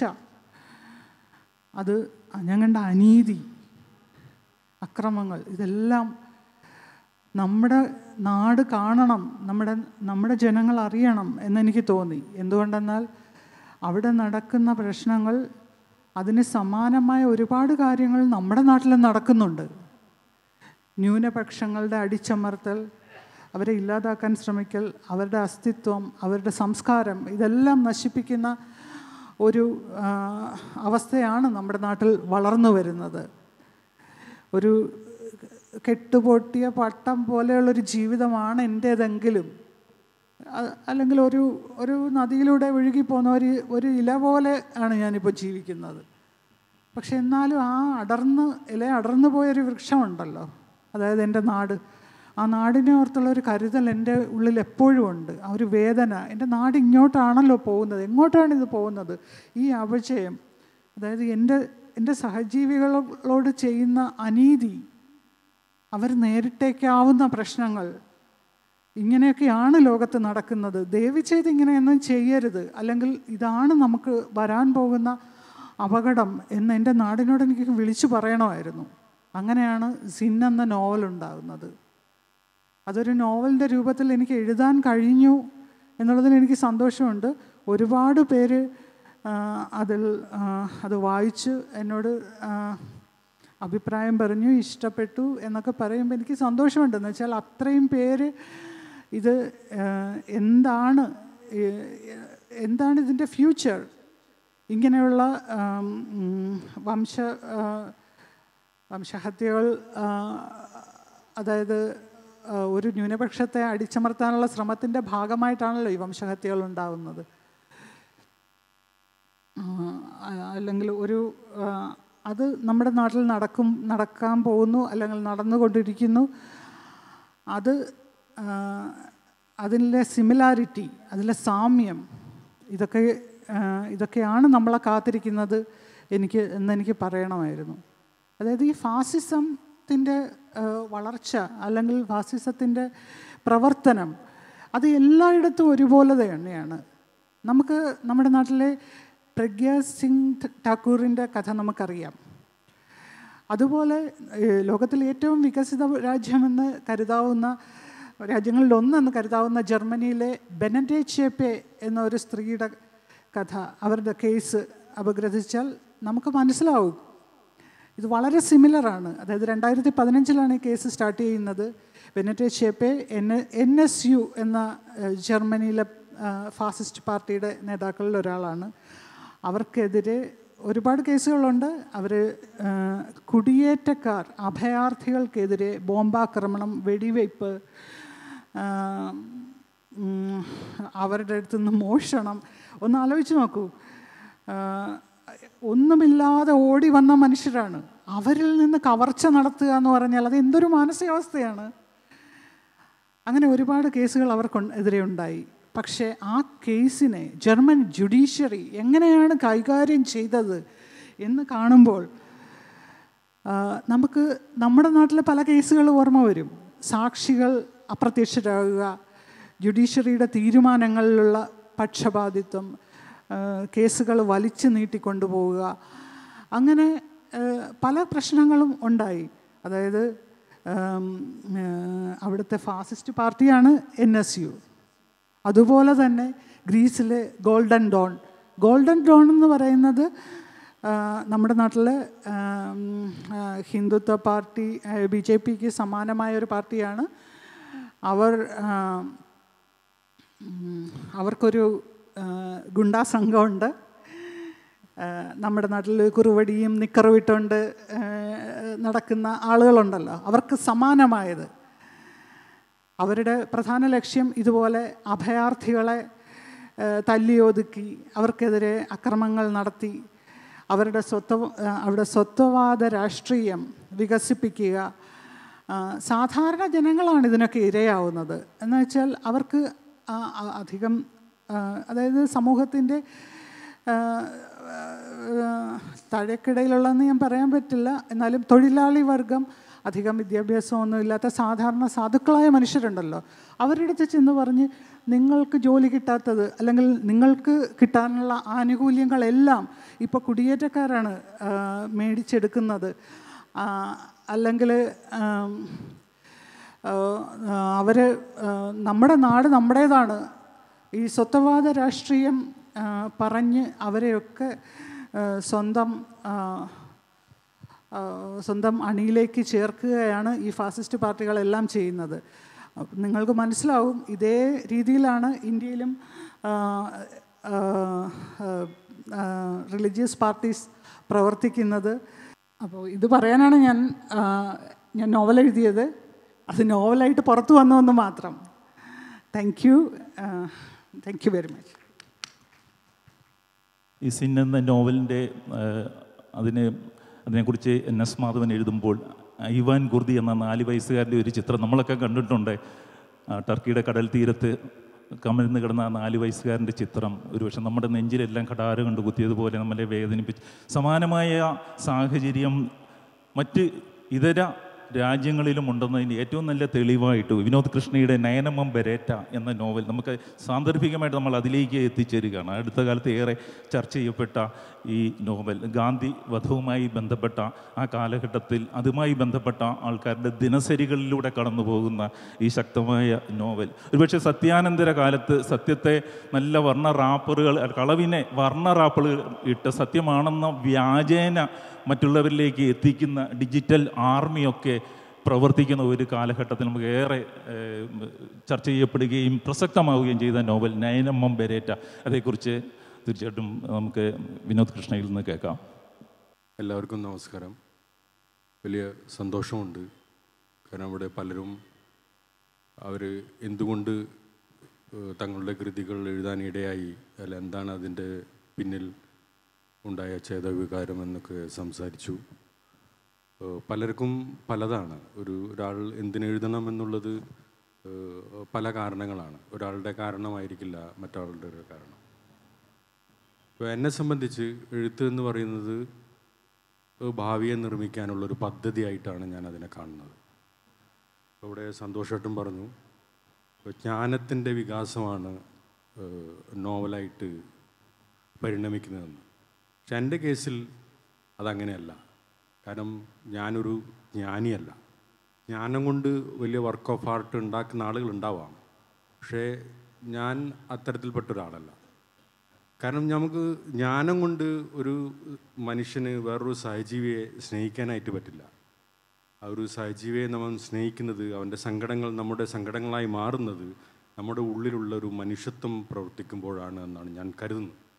അതുകൊണ്ട് ഞാൻ മനുഷ്യത്വത്തിൽ വിശ്വസിച്ചുകൊണ്ടാണ് കൃതികൾ ഉണ്ടാക്കുന്നത്. ഇപ്പോൾ ഞാൻ വളർന്ന ഒരു ചുറ്റുപാടുകൾ ഒരാളെ രൂപപ്പെടുത്തുമെന്ന് പൊതുവെ എല്ലാവരും പറയാറുണ്ട്. പക്ഷെ ഞാൻ എൻ്റെ കുട്ടിക്കാലം പല ഇടങ്ങളിലായതുകൊണ്ട് എൻ്റെ ഓർമ്മയിൽ എനിക്ക് സൂക്ഷിച്ചു വെക്കാൻ ഒരു മരം പോലും ഇല്ലാത്ത ഒരാളാണ്. അതുകൊണ്ട് ഞാൻ എല്ലായിടത്തും താമസിച്ച സമയത്ത് എന്നെ സ്പർശിച്ചത്, അല്ലെ എൻ്റെ ജീവിതത്തെ പ്രശ്നങ്ങൾ ഉണ്ടാക്കിയത് അധികാരമായതുകൊണ്ട്, എല്ലായിടത്തും അധികാരം പ്രവർത്തിക്കുന്നത് ഒരേപോലെ ആയതുകൊണ്ട് ഞാൻ അധികാരത്തെക്കുറിച്ച് എഴുതുന്നു. അങ്ങനെയുള്ളൊരു ചിന്തയിൽ നിന്നാണ് ഈ സാഹിത്യം ഭാവിയെ നിർമ്മിക്കാനുള്ള പദ്ധതിയാണ് എന്നുള്ളൊരു ബോധ്യം എന്നിൽ ഉണ്ടാവുകയും ഈ നയനമ്മ ബെരേറ്റ പോലുള്ളൊരു ആഖ്യാനത്തിലേക്ക് അത്തരത്തിലുള്ളൊരു നറേറ്റീവ് ഉണ്ടാക്കാനുള്ളൊരു ചെറിയ ശ്രമം നടത്തുകയും ചെയ്തു. പലതരത്തിൽ അധികാരം നമ്മുടെ ജീവിതത്തിൽ ഇടപെടുന്നുണ്ട്. ഇപ്പോൾ എല്ലാ രാഷ്ട്രീയ തീരുമാനങ്ങളുമാണ് ഒരു മനുഷ്യനെ ഇല്ലാതാക്കുന്നതെന്ന് നമുക്കറിയാം.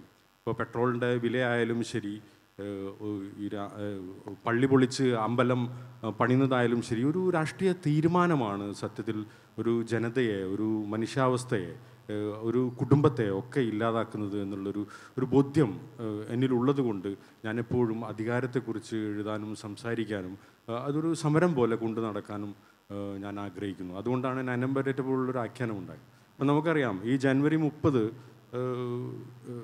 ആരാണോ ഗാന്ധിയെ കൊന്നത് അതേ പ്രത്യയശാസ്ത്രം ഹൃദയത്തിലേറ്റി നടക്കുന്ന ആളുകൾ ജനുവരി 30 അദ്ദേഹത്തിൻ്റെ തന്നെ ശവകുടീരത്തിൽ പുഷ്പാർച്ചന അർപ്പിക്കുമ്പോൾ അതൊരു പ്രശ്നമല്ലാതെ നമുക്ക് തോന്നുന്നുണ്ടെങ്കിൽ നമ്മുടെ യുക്തിയെ ഈ അധികാരം, ഈ ഒരു ഫാസിസം എങ്ങനെയാണ് നമ്മളിൽ ഇടപെട്ടത്, നമ്മുടെ ചിന്താ പദ്ധതി അത് എങ്ങനെയാണ് മാറ്റി തീർത്തത് എന്ന് ആലോചിക്കുമ്പോൾ നമുക്ക് ചില കാര്യങ്ങളോട് യുക്തി കുറച്ചെങ്കിലും ഉള്ളിലുള്ള ജ്ഞാനമില്ലാത്ത എന്നാൽ മനുഷ്യത്വത്തെക്കുറിച്ച് മാത്രം ആദ്യം കൊള്ളുന്ന ആളുകൾക്ക് ഇടപെടേണ്ടി വരും. അങ്ങനെ ഇടപെടുന്ന സാഹിത്യം ഉണ്ടാക്കാനാണ് ഞാനെപ്പോഴും ശ്രമിക്കുന്നത്. ഇപ്പോൾ ആസ്തൂറിയാസ് പോലുള്ള ആളുകൾ എഴുതിയിട്ടുള്ള ദ പ്രസിഡൻറ്റ് പോലുള്ള കൃതികൾ നമുക്കറിയാം. 13 വർഷത്തോളം അത് 1957 എഴുതിയ സമയത്ത് 13 വർഷത്തോളം അത് കോൾഡ് സ്റ്റോറേജിൽ വെച്ചതായിരുന്നു. അന്നത്തെ പ്രസിഡന്റിനെതിരെ സംസാരിക്കുന്ന ഒരു കൃതി എന്നുള്ള നിലയ്ക്ക് അത് പ്രസിദ്ധീകരിക്കാൻ ആളുണ്ടാവാതിരിക്കുകയും പിന്നീട് പ്രതിപക്ഷം അധികാരത്തിൽ വരികയും വീണ്ടും പ്രതിപക്ഷത്തിലുള്ള ആളുകൾ പ്രസിഡന്റ് ആകുമ്പോൾ അപ്പോഴും അത് പ്രസിഡന്റിനെതിരെ സംസാരിക്കുന്ന ഒരു കൃതിയായിട്ട് അത് നിലനിൽക്കുകയും ചെയ്യാം.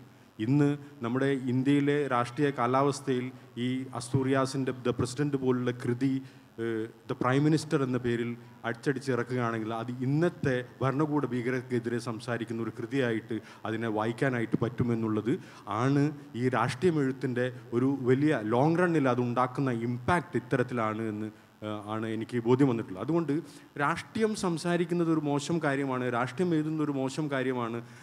രാഷ്ട്രീയം നമുക്കറിയാം, നമ്മുടെ ചായക്കടകളിലൊക്കെ തന്നെ രാഷ്ട്രീയം സംസാരിക്കരുത് എന്നുള്ള ബോർഡാണ്. എന്ത് അശ്ലീലമാണ് ഇന്നത്തെ കാലത്ത് നമ്മളത് വായിക്കുമ്പോഴെന്ന് നാം ഓർക്കണം. നിരന്തരം നാം പല്ല് തേക്കുന്നത് പോലെ നാം രാഷ്ട്രീയം സംസാരിക്കേണ്ട ഒരു കാലഘട്ടം കൂടിയാണ് ഇത് എന്നുള്ളൊരു ബോധ്യത്തിൽ നിന്നാണ് നയനമ്മ ബെരേറ്റയിലേക്ക് ഞാൻ വരുന്നത്.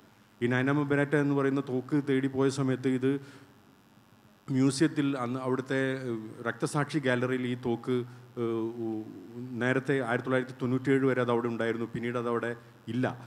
അപ്പോൾ അത് തോക്ക് ഒരു പ്രതിലോമകരമായ ഒരു രാഷ്ട്രീയം ആളുകളിൽ ഉണ്ടാക്കുന്നു എന്നുള്ള ഒരു വ്യാജേന ആ തോക്ക് എടുത്ത് ഒരു ലോക്കറിൽ വെക്കുകയാണ്. സത്യത്തിൽ പറഞ്ഞാൽ അത് ഒരു ദേശീയ സ്വത്തായി പ്രഖ്യാപിക്കേണ്ട ഒരു ഇതാണ്.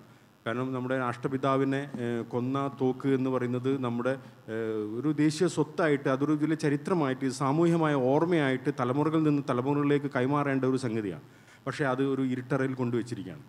ഇപ്പം അതുമാത്രമല്ല, ഈ പുതിയ ഭരണകൂടം ഗാന്ധിയെ കൊന്ന പ്രത്യയശാസ്ത്രത്തിൽ വിശ്വസിക്കുന്ന അതേ ആളുകൾ ഈ 9 വർഷക്കാലം അധികാരത്തിൽ തുടരുമ്പോൾ അവർ ചെന്നൈയിൽ ഈ 9mm ബെരേറ്റ എന്ന് പറയുന്ന തോക്ക് നിർമ്മിക്കാനുള്ള ഒരു ഫാക്ടറി ഈ അനുമതി കൊടുക്കുകയാണ് ഉണ്ടായത്. കല്യാണി ഗ്രൂപ്പ് എന്ന് പറയുന്ന ഒരു ഗ്രൂപ്പാണ് ഈ ആയുധം നിർമ്മിക്കുന്നത്, 9mm ബെരേറ്റ. അപ്പോൾ ഇത്തരത്തിലുള്ള കാര്യങ്ങൾ സമൂഹത്തിൽ നടക്കുമ്പോൾ ഒരു വൈയക്തിക വികാരങ്ങളിൽ അഭിരമിച്ചുകൊണ്ട് ഒരു കൃതിയെ, ഒരു വലിയ നെറേറ്റീവിനെ സൃഷ്ടിക്കാനായിട്ട് എന്നെപ്പോലുള്ള ഒരു ചെറിയ രാഷ്ട്രീയ ജീവിക്ക് സാധ്യമല്ല എന്നുള്ളത് കൊണ്ടാണ് ഞാൻ ഇത്തരത്തിലുള്ള രാഷ്ട്രീയം, പ്രതിലോമകരമായ ഒരു രാഷ്ട്രീയം സംസാരിക്കാൻ എൻ്റെ കൃതികളിലൂടെ ഞാൻ ശ്രമിക്കുന്നത്. ഇതിനൊരു വർക്ക് ഓഫ് ആർട്ട് ചെയ്യുന്ന ഒരാൾക്ക്, ഒരു ചിത്രകാരന്, ഒരു പാട്ടുകാരന്, ഇന്നലെ TM കൃഷ്ണയുടെ സംഗീത കച്ചേരി നമ്മൾ ഇന്നലെ ഇവിടെ കേട്ടു. അദ്ദേഹം എത്രമാത്രമാണ് ഈ സംഘർഷഭരിതമായ ചുറ്റുപാടുകളിലോട് തൻ്റെ കലയിലൂടെ ഇടപെടുന്നത് എന്നുള്ളത് മനസ്സിലാക്കുമ്പോൾ അത്തരത്തിലുള്ള ഒരു ഇടപെടൽ നമുക്ക് പരിചയമുള്ള, നമുക്ക് സാധ്യമാക്കാൻ പറ്റുമെന്ന് ബോധ്യമുള്ള ഒരു മീഡിയത്തിലൂടെ നാം അത് ചെയ്യാൻ മുതിരുന്നു എന്നുള്ളത് ആഹ്ലാദകരമായൊരു സംഗതിയാണ്. അതൊരു വലിയൊരു രാഷ്ട്രീയ പ്രവർത്തനമാണ്. സ്വയം സമരമാകുന്ന മനുഷ്യർക്ക് മാത്രം സാധ്യമാകുന്ന ഒരു കാര്യമാണ് എന്ന് തന്നെയാണ് ഞാൻ കരുതുന്നത്. അതുകൊണ്ട് ഇത്തരത്തിലുള്ള ആഖ്യാനങ്ങൾ, അതിൻ്റെ സൗന്ദര്യശാസ്ത്രത്തിനപ്പുറത്തേക്ക് അത്തരത്തിലുള്ളൊരു നെറേറ്റീവ് ഉണ്ടാക്കാനുള്ള ബോധപൂർവമായ ശ്രമം, പ്രൊപ്പഗാൻഡ അല്ലാത്ത രീതിയിൽ അത് ഉണ്ടാക്കാനുള്ളൊരു ശ്രമം ഒരു എഴുത്തുകാരൻ എന്ന നിലയിൽ എൻ്റെ ഉത്തരവാദിത്തമാണ് എന്ന് കൂടിയാണ് ഞാൻ വിചാരിക്കുന്നത്. Thank you.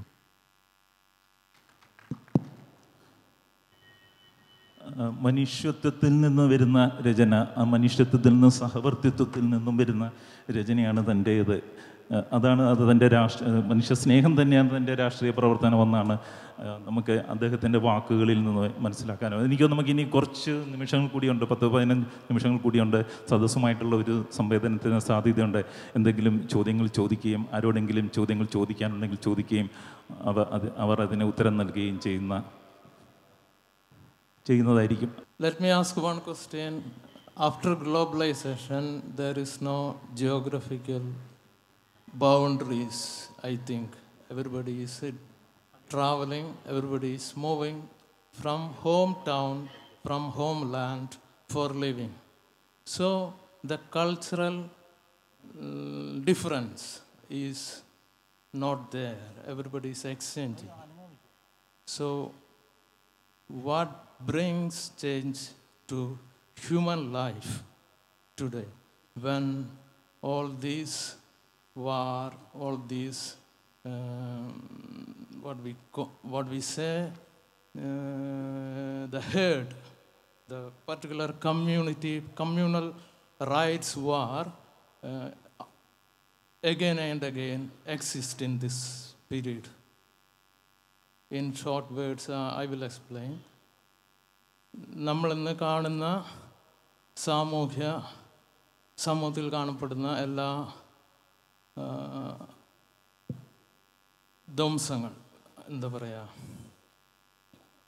വിധ്വംസക പ്രവർത്തനങ്ങൾ, അത് ഇതിനു മുമ്പേ സംഭവിച്ചു പോയതാണ്. അത് വീണ്ടും ആവർത്തിക്കുന്നു. പക്ഷേ നമ്മൾ വീണ്ടും പലായനങ്ങൾ ചെയ്യുന്നു. ഇതിന് ഒരു അവസാനമില്ലാതാകുന്നു. അതെന്തുകൊണ്ട്? Whom do you want to answer this question? Anybody can answer, but who may take initiative?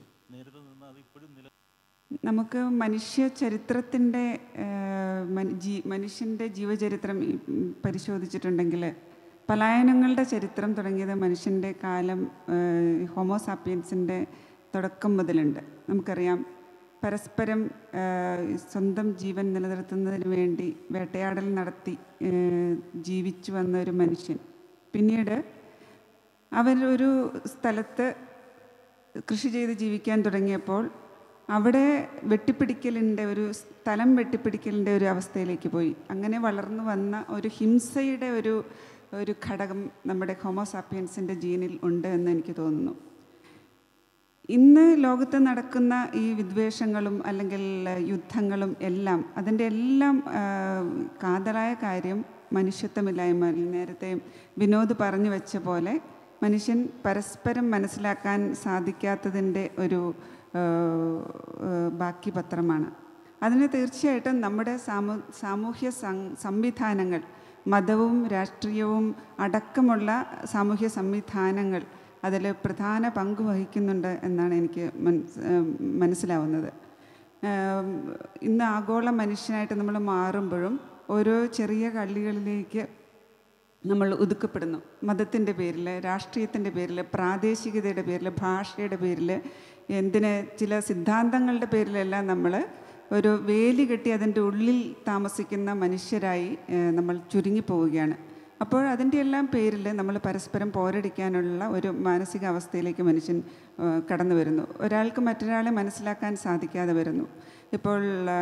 ഇപ്പോൾ ഞാൻ കൈകാര്യം ചെയ്ത ഇസ്രായേൽ പാലസ്തീന വിഷയം പറഞ്ഞാൽ, അബ്രഹാം പിതാവ് എത്രയോ സഹസ്രാബ്ദങ്ങൾക്ക് മുമ്പ് കാനാൻ ദേശത്തേക്ക് വന്നത് അവിടുത്തെ ആളുകളെ അവിടെ നാട്ടിയൊടിച്ചുകൊണ്ടാണ്. മനുഷ്യൻ്റെ അധിനിവേശത്തിൻ്റെ കഥ അവിടെയും ഈ ബൈബിൾ ചരിത്രം പരിശോധിച്ചാൽ അവിടെ ആരംഭിക്കുന്നുണ്ട്. അതുപോലെ ഈ അധിനിവേശം അല്ലെങ്കിൽ ബലമില്ലാത്തവരെ കീഴടക്കാനുള്ളൊരു ടെൻഡൻസി എനിക്ക് തോന്നുന്നു മനുഷ്യ സഹജമാണ്. അതിനെ നമ്മൾ മനുഷ്യവാസനയെ പൊരുതി തോൽപ്പിക്കുമ്പോഴാണ് നമ്മൾ സംസ്കാരമുള്ളവരായിട്ട് മാറുന്നത്. ആ സാംസ്കാരിക ചിത്തതയിലേക്ക് നമുക്ക് വളർന്നു വരാനുള്ള മനുഷ്യൻ്റെ ദൗർബല്യം അല്ലെങ്കിൽ പരിമിതിയാണ് അല്ലെങ്കിൽ ഇന്നത്തെ യുദ്ധങ്ങളിലേക്ക് വരെ എത്തിച്ചേരുന്നത്, അല്ലെങ്കിൽ സ്നേഹത്തിൻ്റെ അഭാവമാണ്. അതുപോലെ തന്നെ അധികാരത്തിൻ്റെ കളിയാണ് ഇവിടെയെല്ലാം നടത്തുന്നത്. നേരത്തെ വിനോദും ഹരിതിയൊക്കെ പറഞ്ഞതുപോലെ അധികാരമുള്ളവനും ശക്തിയുള്ളവനും അധികാരം ഇല്ലാത്തവൻ്റെ അല്ലെങ്കിൽ ശക്തി കുറഞ്ഞവൻ്റെ മേൽ ആധിപത്യം നടത്താൻ ശ്രമിക്കുമ്പോൾ ഈ അധിനിവേശങ്ങൾ തുടരുന്നു. അധിനിവേശങ്ങളാണ് ഒടുവിൽ യുദ്ധങ്ങളായിട്ട് മാറുന്നത് എന്നാണ് എനിക്ക് തോന്നുന്നത്. ഒരു സെക്കൻഡ്, സുഹൃത്ത് പറഞ്ഞത് അബിദാസ് പറയുന്നു. ഇതെന്ന് വെച്ചിട്ടുണ്ടെങ്കിൽ ഇപ്പം നമ്മൾ ഈ കാൻ്റൊക്കെ പറയുന്നുണ്ട്, ഇതിന് കൃത്യമായി പറയുന്നുണ്ട്. നമ്മൾ ചക്രം കണ്ടുപിടിച്ചു മറ്റ് ഇതിങ്ങനെ പറയുന്നത് നമ്മുടെ ഹിംസയുടെ ചരിത്രം, ഇത് ജ്ഞാനത്തിൻ്റെ തന്നെ ചരിത്രമാണ്. അപ്പം ജ്ഞാനമില്ലാതെ നമുക്ക് മേഴ്സി ഉണ്ടാവില്ല. അതിന് ഏറ്റവും നല്ല ഉദാഹരണമാണ് നമ്മുടെ നമ്മുടെ കരുണ എന്ന് പറയുന്നത്. കരുണയിൽ മേഴ്സിയെക്കുറിച്ചാണ് പറയുന്നത്. അപ്പോൾ നമ്മൾ മിക്കവാറും ഈ കരുണ എന്ന് പറയുന്ന സാധനം ഹ്യൂമൻ ആയിട്ടാണ്, അല്ലാതെ അത് ഹ്യൂമാനിറ്റി അല്ല, മനുഷ്യത്വമല്ല. മനുഷ്യത്വം എന്ന് പറഞ്ഞാൽ ജ്ഞാനത്തിൻ്റെ ഒരു കാലത്തുമില്ല. ഇപ്പം തന്നെ നമ്മൾ പലപ്പോഴും പല സ്ഥലങ്ങളിലും നമ്മൾ പുതിയ സ്ഥലങ്ങൾ കണ്ടെത്തുകയാണ്. നമ്മളാണ് ബാർബേറിയന്മാരെന്ന് പറയുന്നതും നമ്മളാണ് പൊളിസ്റ്റ് എന്നും പറയുന്നത്. ഇതങ്ങനെ പറയാൻ കഴിയും? നമ്മൾ ഒരിക്കൽ പോലും ഒന്നിച്ചാണ് ജ്ഞാനത്തെ കീഴടക്കുകയാണ് ഒക്കെ ചെയ്തിട്ടുള്ളത്. ജ്ഞാനമില്ലായ്മേനാണ് കീഴടക്കിയത് ബ്രിട്ടീഷുകാരും ഒക്കെ ചെയ്തത്. ഇങ്ങനെ ഓരോ സ്ഥലത്തും ഇങ്ങനെ കീഴടക്കിക്കൊണ്ടിരിക്കുകയാണ്. ഇപ്പം നമ്മളീ പറയുന്ന പലസ്തീനും ഇപ്പം ഗാസയുടെ പ്രശ്നം അല്ലെങ്കിൽ ഇസ്രയേൽ, ഇത് ജ്ഞാനമാണ്. കാരണം എന്ന് വെച്ചിട്ടുണ്ടെങ്കിൽ അവരുടെ കയ്യിൽ എല്ലാ തരത്തിലുള്ള സൊഫിസ്റ്റിക്കേറ്റഡ് ടൂൾസ് ഉണ്ട്. ഈ ടൂൾസ് ഉപയോഗിച്ചിട്ടാണ് ഇവർ കീഴടക്കുന്നത്. അല്ലാതെ നമ്മൾ പറയുന്നത് പോലെയുള്ള നമ്മുടെ പോളിഷ്ഡ് ആയിക്കഴിഞ്ഞാൽ ഒരിക്കലും നടക്കില്ല. പോളിഷ്ഡ് എന്ന് പറയുന്നത് ദാറ്റ് ഇസ് റോങ്. എല്ലാ സ്ഥലത്തും ഇപ്പം തന്നെ ആഫ്രിക്കയിൽ ഒരു പുതിയ 1000 നൂറ്റാണ്ടുകൾക്ക് മുന്നുള്ള ഒരു നഗരം കണ്ടുപിടിച്ചിട്ടുണ്ട്. അപ്പം നമ്മളാണ് പോളിഷ്ഡ്. അപ്പം അങ്ങനെ പല ഇതുണ്ട്. പിന്നെ ജ്ഞാനം തന്നെയാണ് കേന്ദ്രീകരിക്കുന്നത്. ജ്ഞാനമില്ലെങ്കിൽ നമുക്ക് അക്ഷരം എന്ന് പറയുന്നത് ഒരു കാർട്ടോഗ്രാഫിക്കൽ നോളജിൻ്റെ പുറത്തുണ്ടാക്കുന്ന ഒരു സാധനം തന്നെയാണ്. അപ്പോൾ ഈ പലായനം എന്നൊക്കെ പറയുന്നത് തന്നെ നമ്മളെപ്പോഴും പലായനം ചെയ്തുകൊണ്ടിരിക്കുന്ന ദലൂസൊക്കെ പറഞ്ഞത് റൈസോമിക്കാണ്. മനുഷ്യൻ്റെ ഒരു ആജ്ഞയെയും മനുഷ്യൻ കീഴ്പ്പെടില്ല. അപ്പോൾ അതിന് മേലേക്ക് നമ്മുടെ ഈ അഭ്യസ്തമായ ജ്ഞാനത്തെ നമ്മൾ വെക്കുകയാണ് ചെയ്യുന്നത്. അങ്ങനെ ഓരോ ജ്ഞാനങ്ങളും വെച്ച് മാറിക്കൊണ്ടിരിക്കുന്ന ഒരവസ്ഥ മാത്രമേ ഉള്ളൂ. ഈ പലായനങ്ങളുണ്ടാവും, അത് റൈസോമിക്കാണ്. നമ്മുടെ ഷട്ടർ ഓഫ് ലൈഫ് റൈസോമിക്കാണ്.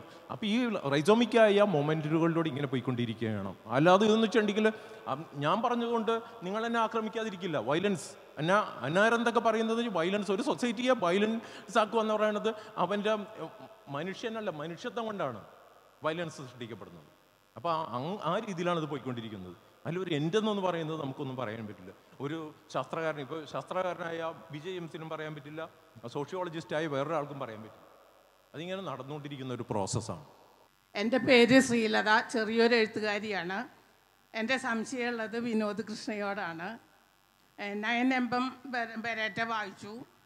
ഒരു 100 പത്ര റിപ്പോർട്ട് വായിച്ചതും ചാനലുകളിൽ കണ്ടതിനേക്കാളൊക്കെ കൂടുതൽ എഫക്റ്റീവായിട്ട് ഇപ്പോഴത്തെ സംഭവങ്ങൾ നമ്മുടെ മനസ്സിലേക്ക് കയറി.